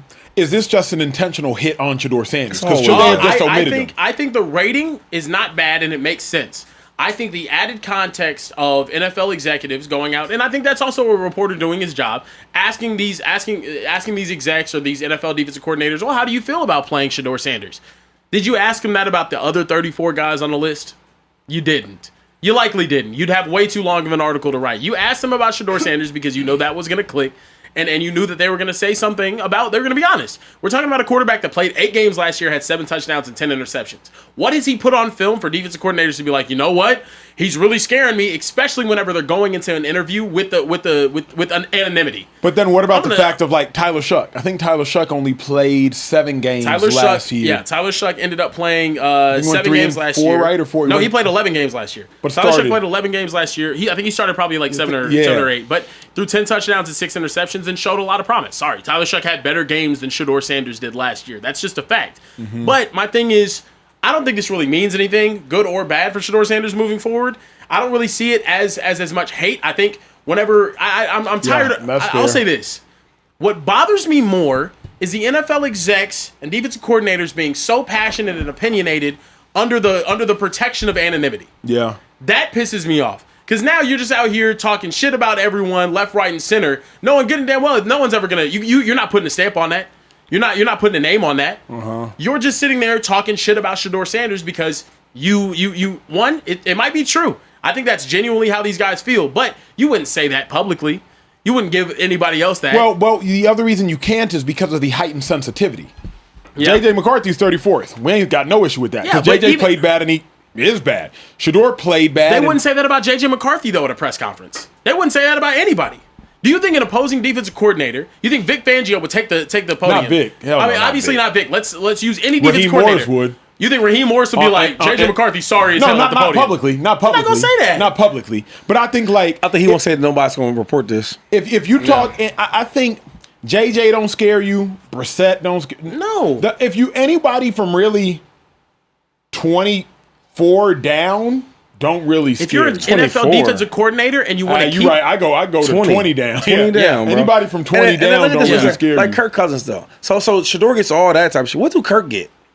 Like, you know what I mean? Because Kirk's been solid through the years, but this last couple, like, bro, you can tell age got him. Everything got him. Yeah. He can't run. He can't throw now. It's like, but he don't get the... I just don't understand this, though. And I feel like it's the only way I can understand is that, you're trying to target Shedeur. Yeah. Like, even Tua. Yeah. Bro, Tua been so bad, bro. Not only he's been bad, he's been like, yo, I'm not that good. This guy, I'm playing in Buffalo. He's way better than I am. He's way bigger than I am. He got little arms, little hands. He can't do, like, he just don't even want to be out there. But don't y'all think... He is so happy to be a backup. Think about that, though. But everything to me is in perspective, right? Because Tua and Kirk Cousins are terrible for what we know their ceiling has been. But if Shedeur would have played like Tua or Kirk last year, we would have been like, bruh, he's finna be incredible. But Shedeur's a rookie. So I think we think of Tua and Kirk as bad because we know, like, dang, Tua, you once had 30 touchdowns and 8 picks, and now you're awful. But you're awful for what you were capable of being. Yeah. But Trey, I know you had a thought. I was gonna say I feel like birds of a feather flock together, and so everything at the coaching staff and the executive level, as the conversations at those tables has been, Shedeur is not good. He's not worthy of being a QB1. He doesn't deserve to be in this league. He doesn't fit. He's not talented enough. He's living off of his dad's last name. So I'm not surprised that a defensive coordinator had negative things to say about Shedeur Sanders before he's really had a chance to go out there and fairly and objectively prove himself. So this doesn't shock me in the slightest. I'm really rooting for Shedeur and would love to see him silence the doubters this year. But, a DC saying this anonymously doesn't shock me. I don't think a defensive coordinator also should be afraid of Shedeur Sanders. I think if you want to keep your job as an NFL defensive coordinator, there's nobody on that list from 20 down that should be someone that you're, oh, my God, I'm terrified to play them. Mm-hmm. If so, you deserve to lose your job. Mm-hmm. Sorry. Yeah, I just don't think I don't want my NFL defensive coordinator thinking that way. I don't. Yeah. So it is what it is. Look, we have to keep the show pushing. It's time we talk about one of Shady's favorite quarterbacks. Let's get it. I'm talking about Josh Allen. Here's him connecting with DJ Moore despite the triple coverage here as he launches that dime. Damn. Actually over the top. Oh my gosh. I mean, that was a beautifully placed ball right there to DJ Moore. DJ Moore getting busy during training camp. New wide receiver one for the Bills. He also had some things to say, Josh Allen did, at the podium, saying it's a hard pill to swallow talking about his playoff losses because we haven't gotten it done. But you knock enough on the door, it's going to open at some point. That's why we have to keep doing, or that's what we have to keep doing, is knocking on that door and giving ourselves the chances to be in that situation again. Josh Allen, a lot has been made the past couple of years of not having a true number one wide receiver. Now DJ Moore on the team. Do you guys think he is that missing piece for the Super Bowl recipe for these Buffalo Bills? What do you think, 2-5? I think so. I think he's the piece. Josh hasn't had that number one guy for a long time since Stephon Diggs. And as close as they get, just think about this. Last year he won MVP, right? Won the division, did all these great things with no number one wide receiver. And if he had that number one wide receiver, things have been a little different. 2 years ago. Like there's nobody to go to when you need it. All these teams you look at, they have a number one guy to go to. When I need you most, who I'm going to? I look at the Seahawks. Everybody talks about how great that defense was. The defense was phenomenal. But even with a quarterback like they had with Donald, they still had a number one receiver to go to. And when things got hard, who do they go to? JSN. He's that difference. You know what I'm saying? Give a guy like Josh Allen that type of thing, man. You give it to Sam Darnold, you see what he does with it, right? Measure game very well, but then when he needs it, that go-to, he goes to him. I think DJ Moore has a phenomenal year. I'm not saying he's, in the same category as JSN, but he is really, really good and talented. I like this move. I think he's been needing this move, and what's been holding the Bills back has been that bona fide number one receiver. Because don't forget, they got a 1,700-yard rusher in the backfield. Think about that now. They do. It's hard for me to say that DJ Moore is a missing piece because if we're being honest, we don't know exactly how great DJ Moore is. We know how good he is. We don't know how great DJ Moore is. DJ Moore's last 3 seasons, 900, 600, but he has that 1,300-yard season in there. Mm-hmm. Is DJ Moore still a 1,300-yard wide receiver, or is he now like a 900-yard wide receiver? We just don't know. Is DJ Moore going to command 2? Because if he doesn't, what good does that do? Keep in mind the cornerbacks you got to play in the AFC. Pat Surtain, Derek Stingley, Kamari Lassiter, Christian Gonzalez. Can DJ Moore win one-on-one versus those dudes? If he can't, then shout out to getting another toy, shout out to getting another accessory. But realistically speaking, the Bills are further away than just a DJ Moore. Remember what the Houston Texans do every time they face the Bills. Josh Allen be running for his life. So I like DJ Moore a lot. Obviously, how could you not? DJ Moore is not a top 8 receiver in football. So you're not getting CeeDee Lamb. You're not getting JSN. You're not getting Jamar Chase. You're getting a really good wide receiver. Are the Bills a really good wide receiver away? I just don't know. I want to ask you this, though. So I think you do think he's number one? It's a great question. Okay, so let me just go. So I'm going to say you say yes. I think he's the number one receiver. But you look at his Bears numbers. Who was his quarterback? Maybe you can help me out with that because I know we get a quarterback's an easy pass on everything. So last year he had Caleb. Yeah, rookie Caleb. Did he miss some games Caleb. last year? No, played 17 last 2 years. He been So last year, Caleb. sophomore Caleb. Year before rookie Caleb. Okay, so rookie Caleb. The year Year before that, Justin Fields. He loved Justin. so my man had 1,300 yards Justin Fields. with Justin Fields. Okay, the year before that it was the Carolina Panthers. Who they have over there? That he went crazy with. Remember, it was P.J. Walker, Come Baker on, man. Mayfield, Come Sam on, man. Darnold. What I'm saying is, I was a setup. I don't even want you to look at it. You got all them guys over there, right? Whole bunch of backups. Sam Darnold. You know what I'm saying? And guess what, bro? And they went in a made system for them to do well, like he wasn't with the Vikings. Anyway, so you never had a elite quarterback to see how elite you are. Yeah. And it's like if a wide receiver doesn't do well, the first thing you say is, "Oh man, but he's not this." No, well, who's throwing the freaking ball? Kyle Allen? Yeah. Come on, dude. Baker Mayfield?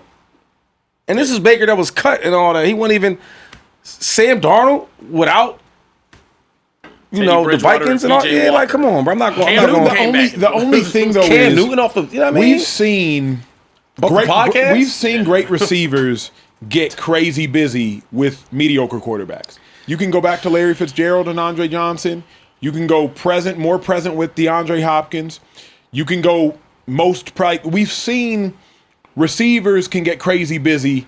Good quarterback or not, I've seen receivers get crazy busy. DJ Moore has gotten crazy busy. 1,300 with Justin Fields. Remember, he didn't want Justin Fields gone. He very publicly was like, hell no, keep Justin Fields. I get busy with him. I'm just wondering, Shady, the Bills to me, offensive line got torched when they faced the Texans. Beat down when they faced the Texans. And then is DJ Moore enough? And with that defense, because the Bills defense is no longer scary. For 3-4 years there, the Bills defense was a top 5 defense in football. They're cool. They made it. They're cool. This is They're my atrocious. thing. This is my thing with you though. I hear what you're saying. These guys made it all the way to the AFC Championship game with no number 1 receiver. Yeah. So at the very worst, there's no way you're going to tell me that DJ Moore doesn't help them out at all. Yeah, for sure. He does. Come on, man. Shedeur was their best receiver. Can't win. Can't be going. Mac Super Bowl. Hollins, bro, remember? Come on, bro. Dude, run around with no shoes on. This is what I'm gonna tell you, man. AFC Championship game, win your division with no number 1 receiver. At the worst, DJ Moore helps them out. Yeah, for sure helps Does him he out. make their offense better? 1,000%. That's what I'm telling you. I'm thinking And about your this. quarterback guys is Superman. I'm thinking about this. The AFC is probably better now than it's been, Shady, in what? couple maybe months? 10 years? But I'm saying, hold up. Let's not overthink this. Mathematics. You said now it's better, right? Like the last 2 years. I agree. The shit got that much better in 6 months, 7 months, 12 months? Here's why I think so. In I think 10 months? I think the Broncos are better this Where? year How because they- they're older. And you got Jalen Waddle. I think the Texans are better this year. I think they're Why still going to Texans be the better? Ravens. So everybody's just older. Everybody's just back. and better. Quarterback is there. Yeah, but to me, if everybody comes And they back added and they pieces get to older, their offense, too. and you added a couple pieces, and the pieces got better. Yeah. So to me, like David Montgomery, Tank Dell's back. The second-year receiver's a Add third-year Reed Blankenship, receiver. add Jadavion But if Clowney every for year the depth. team gets better, it's like the Ravens would have been on the Super Bowl. But I'm saying the Ravens haven't gone anywhere. The Bengals haven't gone anywhere. The Chiefs haven't gone anywhere. But now you added the Broncos are a competent team. 3 years ago, the Broncos were terrible. The Texans are a competent team. 3 years ago, the Texans are terrible. So I'm just thinking like the Bills, yes, DJ Moore makes them better. But Kieran, the Patriots are now a really good team. 3 years ago, they were terrible. I'm just wondering, Shady, like, is DJ Moore enough for all of that? I don't know, man. I'm just thinking like, if all these teams get better, why, and because they're older and all that, why not the Bills? They don't get better either. So everybody gets better, but the Bills. No, let's be for real. The Bills players are getting older past their prime. Like whether it's Matt Milano, he's older past his prime. Cole Bishop, Poyer just retired. The dude with the neck injury, he's long gone. Poyer didn't even start last year. Yeah, but he started some games, got hurt, he's out of there. Deion Dawkins had a down year compared to how great Deion Dawkins is. Deion Dawkins, he played solid. He played solid. He's solid, but Deion Dawkins is incredible. I'm just saying he had a down year. I'm thinking about this. The Texans, Will Anderson is getting into his prime. Derek Stingley's getting into his prime. Kamari Lassiter is getting into his prime. Like all these dudes But you're talking about one. What about the offense? So guys are coming back. Nico Collins is still getting into his prime. He misses a lot of games. Yeah, he be hurt. Okay, Tank Dell is coming back. Tank Dell is coming back from what? Bad knee. Okay, so we don't talk about that? Fair. Okay, I only David know. Montgomery's here. That matters. I mean, I think he's a really good running back. You know what I'm saying? Let's see him as the full-time running back. Let's see what happens there. Then we go Patriots. Well, before we go there, let's go to the quarterback. Because we just gonna skip over that. Nah, I don't know. Let's just say stay the same. If he stays the same, then the Texans are still better than they beat the Bills. They be beating the Bills down. But now they be beating them down. Yeah, that's Shady. cool. But I'm just saying you said teams are getting better. They don't get better if the quarterback's the same. If everybody around the quarterback gets better, Who? Shady Stingley's going to be better. Lassiter's going to be You better. keep talking about defense. Petrie's gonna Let's be go better. back to offense. The defense was not the problem last year. I would say Nico's going to be better. But I'm saying, when? Better for missing games? I'm not talking about how good he is. I'm talking about he misses games. Yeah. So better or not, he's not going to be there all the time. They We added know some that. pieces on the offensive line. Whoa, They get whoa, David whoa, whoa, Montgomery. real quick, let's They go back. did. Let's go back to the other wide receivers. Let's go to his weapons, though. You keep saying take Dell's back. The second-year receiver is now a third-year receiver. Who's that? Jaden Higgins. I think that is. Oh, Like, they got some. They drafted a dude in the Jalen second Noel. round. Like, I ain't doing that with him. Come on, man. You know what I mean? We got to see a little more. You know what I'm saying? I guess maybe I just disagree with you. If you're getting on your second, third, fourth year, you get better. In my mind, you just get better. You get better. I get that. But I'm saying all the other teams, they should get better too, right? But everybody but the Bills Yeah, getting but better? the Bills are old now. James Cook, I don't think James Cook is still getting better. I don't think Dawson Knox is still getting better. Kincaid, if you want to tell me he's still getting better, bet. Is Shedeur going to get better? The lane receiver there, is he getting better? Is Keon Coleman going to get better? Let's hope. Yes, I think he can. Right? No, I'm going by your logic. Your logic is that these guys are on a team and they're working out and all that. They're going to get better. So does he get better? Keon should get better. Cool. Is Shedeur, does he get better? He's already who he is. What are you in year 4? That's it. I thought Shakur was in like 6 or 7. Shakur, I feel like he's been around So forever. Yeah, okay, so James Cook. No, he's not getting better. He's not getting better. No. Is he still good? He's still good. Is he still He's elite? still going to be good. Yeah, of course. But he's not getting better. Hold on, he's a top 5 back in the league, right? Shady, I'm done arguing. Is he not a top 5 back in the league? Does that not count? I'm just asking a question. My numbers, he has to be. So he's top 5 in the league. So that having him there at the same level right now, that'll make the Bills better. Yeah, top 5 guy. Let's keep going. Then you add DJ Moore. So now, do you want to stack the box or you don't? What do you want to do? I hear you. I hear you. It's crazy. I think you're ignoring the point I'm making is 3 years ago it was the Bills, it was the Chiefs, it was the Ravens, it was the Bengals. Period. Chiefs better? No. But I'm saying 3 years ago it was Bills, Chiefs, Ravens, Bengals. Period. Now it's Bills, Chiefs, Ravens, Bengals, Texans, Broncos, Patriots. Wait. The Patriots got better because they got AJ Brown. Patriots was good, but Patriots weren't good 3 years ago. Were they good last year? Yeah, of course. So the Bills split with them last year? Yes, but the Bills won the division. No, Patriots won the division. Okay, so they split last year, and now we add DJ Moore. We should be better. I'm not saying that. The Bills are going to get better if you want to say that. That's not my argument. All I'm saying is, Shady, the AFC has gotten better. That's the only thing I'm saying. And they're still one of the biggest. They was the AFC championship last year. They still are a contender, They though. did. For the AFC, No, they didn't. They were a game away. Game away. Who's the AFC championship? Broncos. The Broncos and the Patriots. Yeah, It was a remember- snow game. Snow game. Yeah. Oh, It was terrible. bet. I hate snow So, because Brandon Cooks catch the ball and he lets the other guy get it. Cool. DJ Moore catches that ball.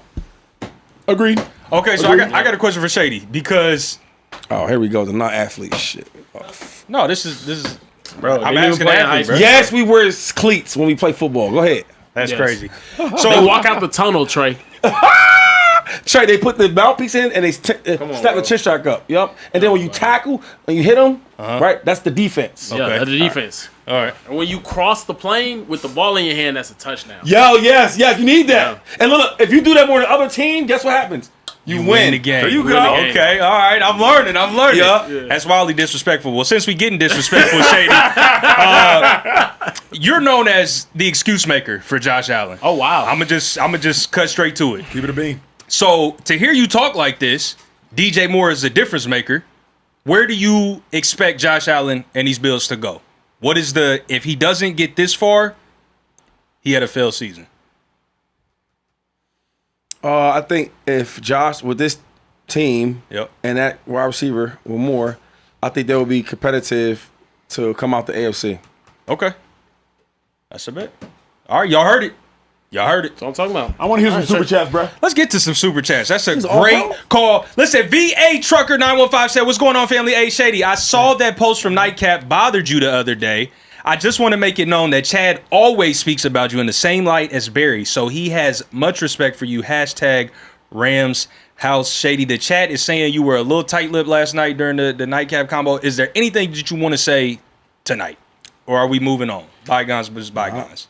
I live good, eat good, live good, do what I want, drive my cars. I live good. I don't have nothing bad to say about them dudes. I don't really know them like that in their real life. You know what I mean? Yeah. My life is good. I don't really do the whole like. I don't know. I think sometimes with these, I'm gonna say this, man. Set the record I'm comfortable with my skin, dude. Yeah. You know what I'm saying? Since I've been like a kid, so I don't have no issue with them guys. You know what I mean? I don't know. I mean, you say you were comfortable in your skin, but you said that you wouldn't take a bath with your brother. 214 Mr. DFW said, what in the Birdman and Lil Wayne Cash Money records does Amon-Ra St. Brown and his family got going on?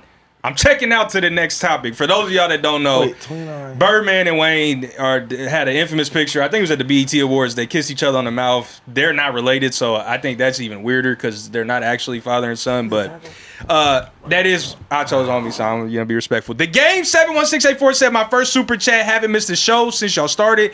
Gibbs, Laporta, and Amon-Ra are in fact the best one combo in the league. Fly Eagles fly and roll tide.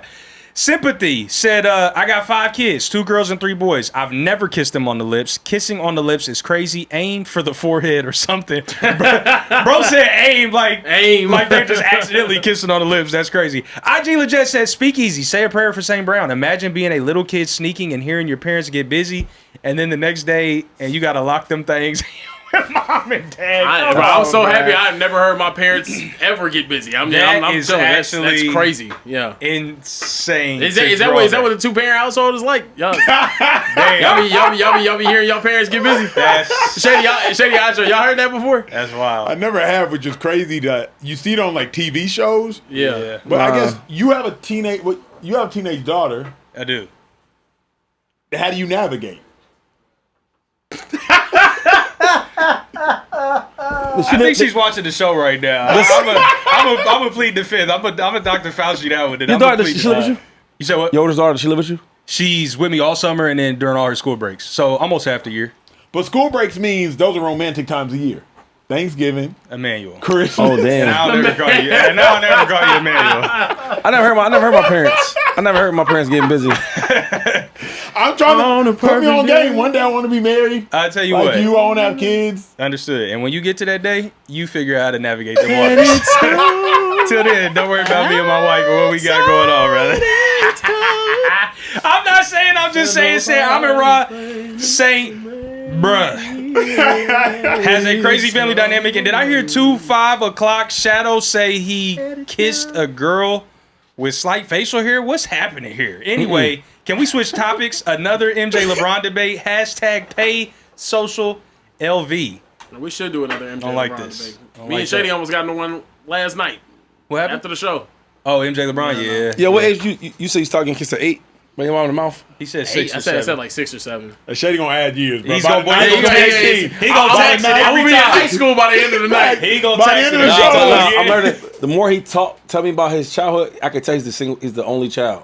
He does. He And does. And yo, he's single a baby child. is freaking spoiled. Yeah, I'm for not sure. spoiled. No, you are spoiled. Like mama, like Bro, How you define spoiled? I'm not spoiled. no, his spoiled is like on the mama tip sense. But how you define How? spoiled though? Yeah, that's what I'm saying. So How it's define- different. It's different spoiled. Yeah, So wait, mama's boy. It's different spoiled. That's different. Yeah, That's different.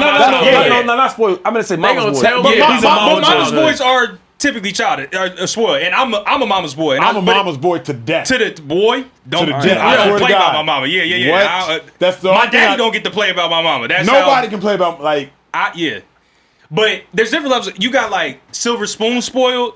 You got trust me. fund I didn't spoiled. mean to say Not that. me. Yeah, I meant to that's say not. mama's boy. But there's also like a. Hold on, you got all the attention all the time growing up spoiled, and that's We got topics. My bro. mom traveled 150 days out of the year from the time I was in the 7th grade all the way throughout high school, bro. She was barely there. And whenever she was gone, I wasn't the kid that was on the phone with her every single day asking her So what who it raised was. you? Me! This is shit I'm trying to tell you all the time. I put myself through the shit. I really did, bro. Like I don't know, bro. Me. No, my mom was there, but like it's like she had to work all the time, bro. Single mom Yeah, busting her 'cause ass. single moms. She's making moms. That makes so much sense. Because their relationship, it was them two. Yeah. And Yeah. also, what I was thinking makes sense is why he got so damn big. Because he didn't that's have really what it nobody was, in the though. house to be like, hey, Put that's that down. enough Doritos. Yeah. That's a party size bag. You just ate that in one you city. right. So I'm out. So it that makes wasn't sense. that. It wasn't that. And actually, I have my top 5 big bag moments if we want to go through. Not shit. Now, Okay, I was about to say, I wrote them down. I wrote them down. You wrote today. your biggest I wrote bag. my biggest big bag moments because I had one this past weekend and it was incredible. That's Me Nah, and incredible. hey, How the good. stuffed crust meat lovers pizza got sexual. How I know it was because it was that turkey did it for me though. Trey. the twerking video. Yeah, he was too Yeah. old to be doing that twerking. Yeah. Shit I mean, went viral, man. I don't know what to tell you, bro. Get it how you That's live. fair. Where else we A at? couple more, then we got to keep some moving. April Aries said, OG fam chiming in. I'm usually asleep here on the East Coast, but was outside tonight and was able to catch you live. Love you, Shady. Go Birds and Acho. Que do. Hey, I did my. Now You said that almost pretty well. That was pretty good. Yeah, that was Okay. pretty good. 907. You are the cute, nerdy brother that we all wish we had in our heads. Talking about you? Talking about you, brother. That was in Acho. You are the cute, Who that nerdy come from? What was the handle? April Aries. That's one of our lady regulars. Yeah. out to ladies in the chat. That's one of our lady regulars. Shout out to the ladies in the chat. The Disciple said passing 23 for 42, 54.8 completion percentage, 364 yards, 3 touchdowns, 1 interception, 8.7 average, 60 yards rushing, and 1 rushing touchdown. I have no idea for whom those stats are, but they all dropped they them. That's all they said. The Donathan said, Kieran, did you notice how I said for whom those stats are? Because you don't end a sentence with the preposition. Preposition is like. You're going to end the sentence The without a Donathan contract. said the issue with Shedeur is he's being mentioned against guys that had whole off seasons and had time to learn the nuances of the game. He also is being judged off 7.5 games. He doesn't have enough of a body of work for hatred. Lest we forget, Shedeur also was sent out on the field with the wrong playbook.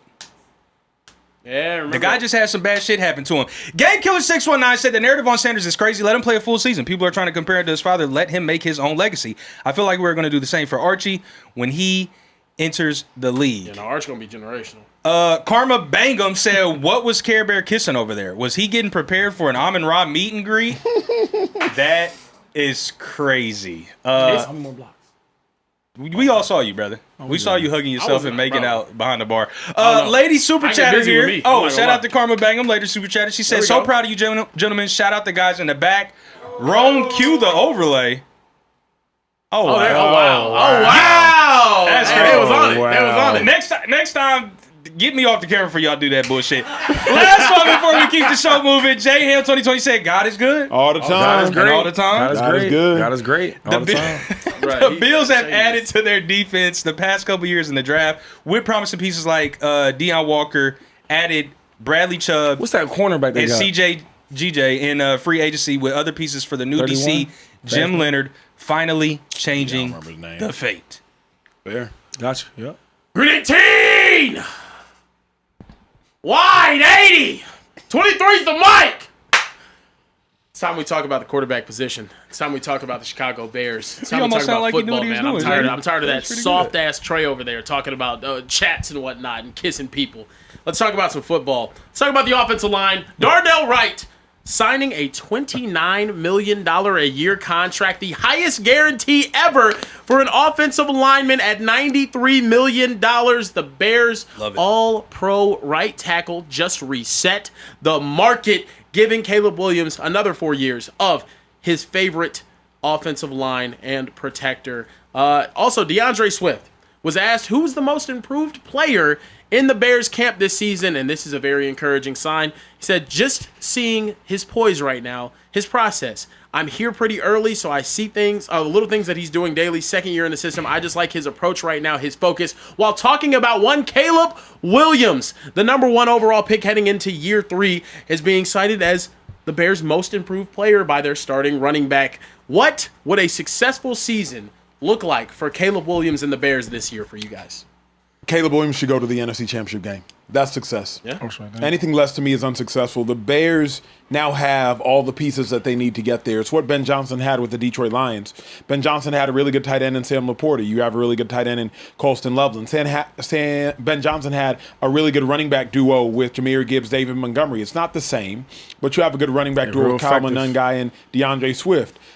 Ben Johnson had speedy wide receivers. Ben Johnson had possession wide receivers. Amon-Ra St. Brown, Jamison Williams. Ben Johnson, you have Luther Burns, you have Rome Odunze. They haven't proven it yet, but they are obviously ascending. Caleb should go to an NFC championship game. I think the NFC is for the taking. The Philadelphia Eagles have had a chokehold on the NFC. I do not know if they can stay as dominant as they have because of the health. The San Francisco 49ers, we'll see what they can do. Obviously, they're dealing with injuries already in training camp. Seattle Seahawks, they lost their offensive coordinator. They just won the Super Bowl, so we'll see what they do and if Sam Darnold can maintain success. NFC is wide open. The Los Angeles Rams, the Philadelphia Eagles. Outside of that, it's a whole bunch of question marks. So there's no reason why the Chicago Bears shouldn't go into the season as the third best team in the NFC, or worse, the fourth best team in the NFC. You're a fourth best team in the NFC.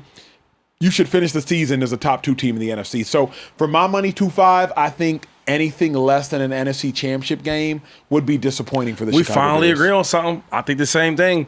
The second year in Ben Johnson's offense, you're going to see a different type of Caleb Williams. The same way you've seen his first year with Ben Johnson, right? I think with the defense looking a little better and then the offense, with that confidence, you're going to see a new wide receiver stepping up. And then in the running backs, it starts with the running game. People, I know Caleb Williams is the guy. I get all that. But if you really know Ben Johnson's offense, it starts with the running backs. They got 2 good ones. And Swift is one of my favorites in the game. I think that Caleb makes a big jump this year, and nothing less than an NFC Championship game appearance. Yeah. I think that's going to make the big difference between a successful year and not, because they have everything they need. And I think they come out as the favorite in the NFC. What is that? NFC North. NFC North. They should dominate the NFC North. Yeah. Like, for the first time in a long time, the Bears should go into the NFC North. You have coaching continuity, you have roster continuity, so good, bro. And you got talent. Like, for so long, the Packers have had the coaching continuity and the roster continuity, the quarterback continuity. Jordan Love being the starter, I believe, for 4 years now. The Detroit Lions, respectfully, I just think they're missing Ben Johnson. I love Dan Campbell as a motivator. Yep. He still has to prove it as an offensive mind. Minnesota Vikings, we don't know what's going to happen with Kyler Murray and Kevin O'Connell. I like Kevin O'Connell a lot, or J.J. McCarthy. We don't know what's going to happen. So if you're the Bears, when you play 6 games in your division, 4-2 at worst, Kieran, I think maybe 5-1, but 4-2 at worst. So it should the Bears are a really good team. And again, Caleb's a generational talent, bro. Yeah. And I think the best thing that happened for him is getting Ben Johnson. Yes, sir. Because I think Caleb is phenomenal, but what makes him different, Ben Johnson in your ear. Ben Johnson calling the plays. Ben Johnson something, run schemes. That's you fear Caleb. Yeah. But that running game they got, bro, that helps out. Because now it's like, yo, when it comes to play the Bears, yeah, you got Caleb, and I get all that, but we worry about this run. Shady, your top 2 running backs gave you 1,800 yards last year and averaged about 4.75 yards a carry between the two. See, that's the thing, though. Forget the yards, bro. Basically, 5 yards a carry and 4.6? Yeah. Any pass you want to think about in the second down or third down, you got. You got. Come on. Like, Ben Johnson's a man, boy. I think if you take the Rams out of the equation, this is the scariest team in the NFC. It's a terrifying team. Now, if it wasn't for the Rams adding Myles Garrett, and I think we all think Aaron Donald's going to come back and play for this team. Oh, he's coming back. The Chicago Bears should win this division, and they should go on a run.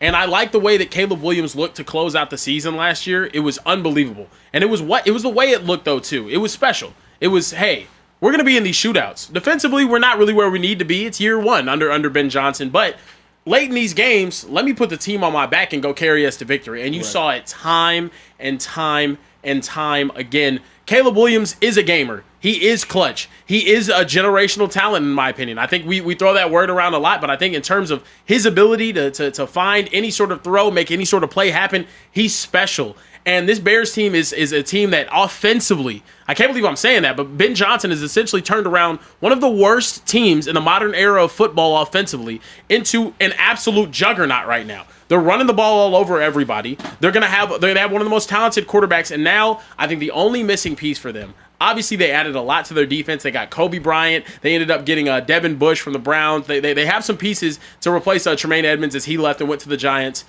This Bears team now, I believe, just needs more production out of that wide receiver room. The guys like you mentioned, Luther Burton going into year 2, Rome Odunze going into year 3. Yeah. Rome Odunze getting to that, and he's balling, and it's good that his team did well, but if you look statistically, it's getting to that. It's time. It's you know what it's getting to. You know what it's getting to. It's getting to the. You know what I'm saying? I don't want it to get there, and I don't think it's going to because he's in such a talent. He's with such a talented play caller, but.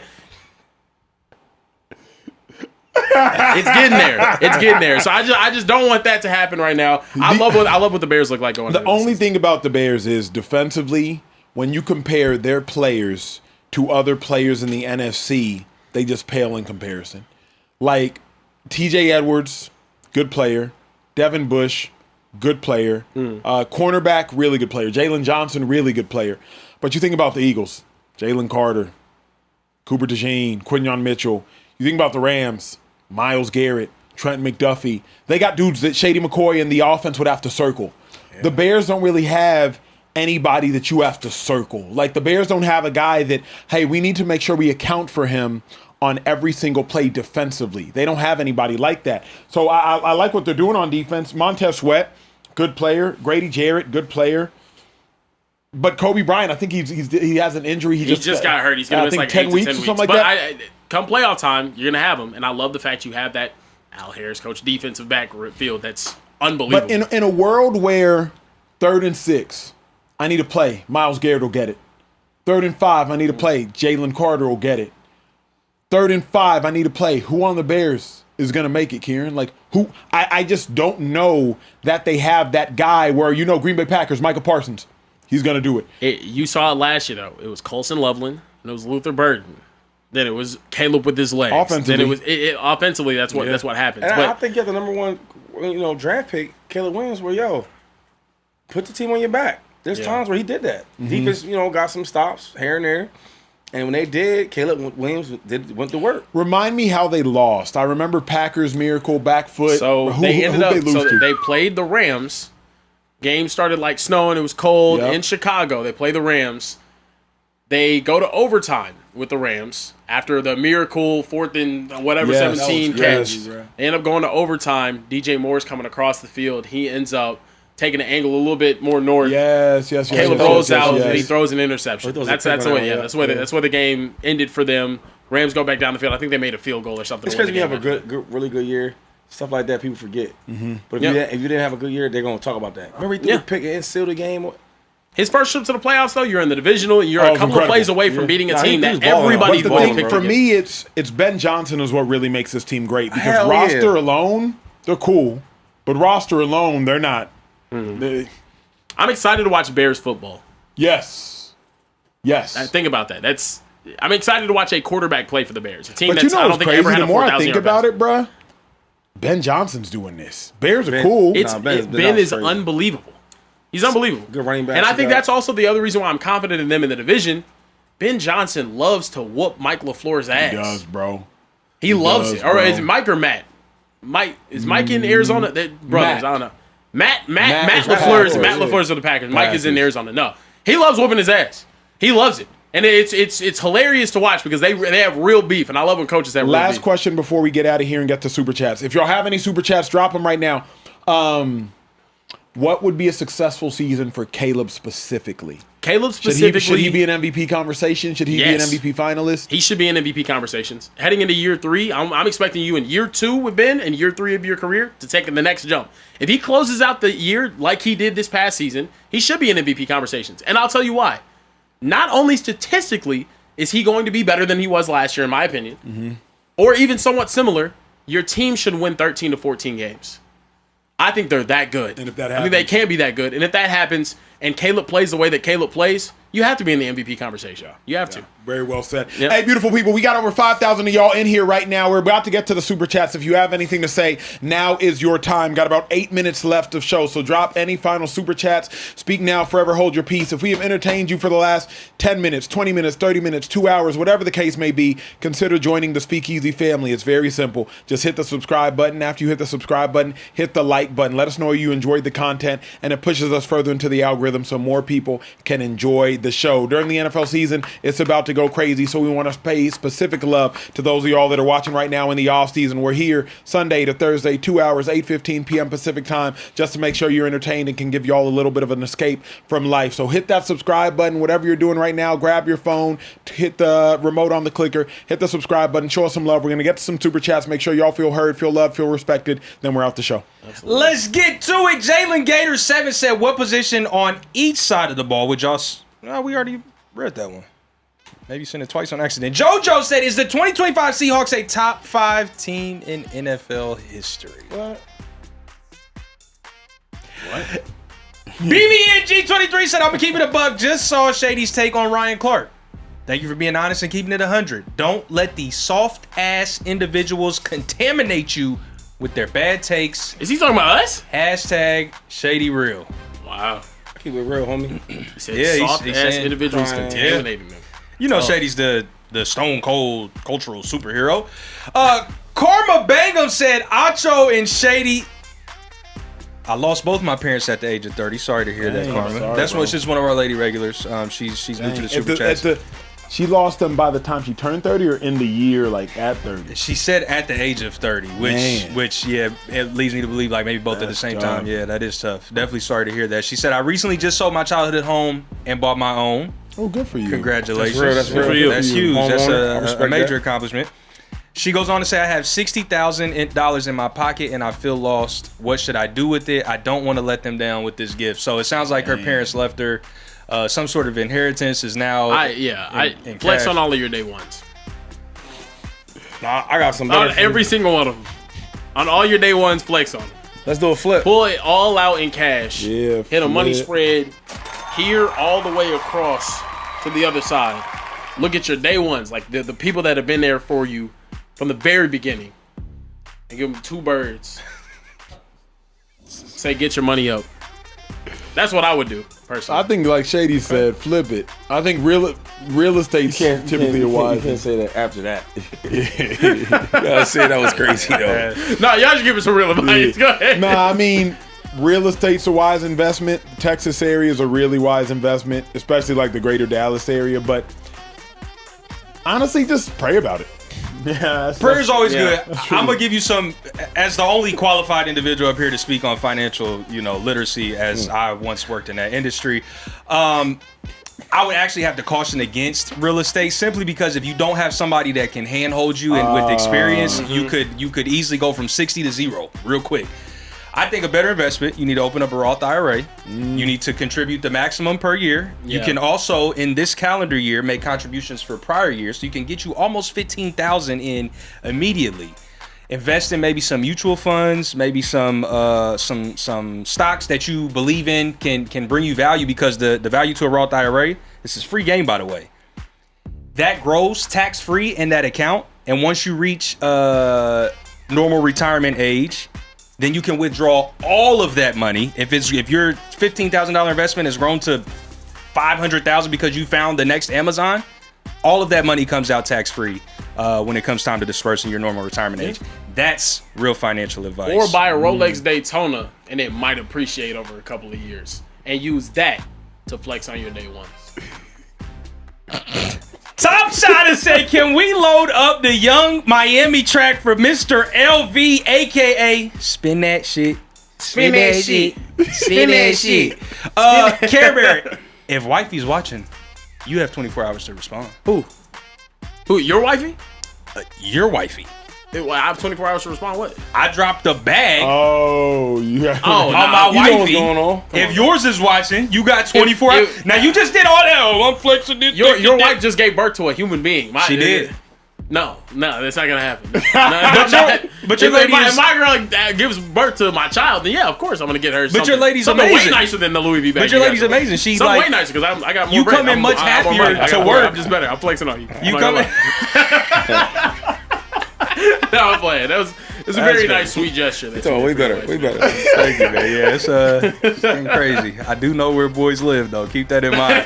Top Shot has also said, can someone explain why the Eli Manning is not getting a gold jacket this weekend when people like Troy, Favre, and Namath Wait. They got gold jackets. Hashtag All of trade them day. better. I'm sorry. All of them You know better how than what? Eli. I'm surprised Eli didn't get in again. Who?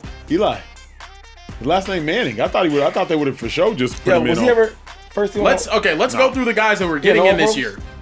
year. Stop me when I say someone better. Then No, when you or so, when I say someone That Eli's better than. yeah, that Eli's better than Drew Brees, Larry Fitzgerald, We waste no time with this shit. Luke man. Kuechly, Adam Vinatieri, and Roger Craig. Dang, they're only putting in 5? It's crazy. Is it 5 a year or something? Can't really argue that. Bro, he's never had an all then pro. Eli I don't not think he's getting never had in an for a all pro, while, bro. He's never had an No, all hell pro. no, he hasn't. No. Shady. So how you hold on, Pro Bowl. dude? You can't get in the Hall of Fame. You never had an all pro. He will though. Did Troy ever have an all pro? No, I know don't think so. Troy He had was weak. 3. Troy was I don't weak know. too, though. Let me see. Troy was like, look that up here. I'm gonna keep reading. King Drewski, one of our resident comedians, said, Yeah. "Yo, Lil Carebear, if you know, you know. What is the most unconventional or non-traditional sport that you watch or keep Second up team? with?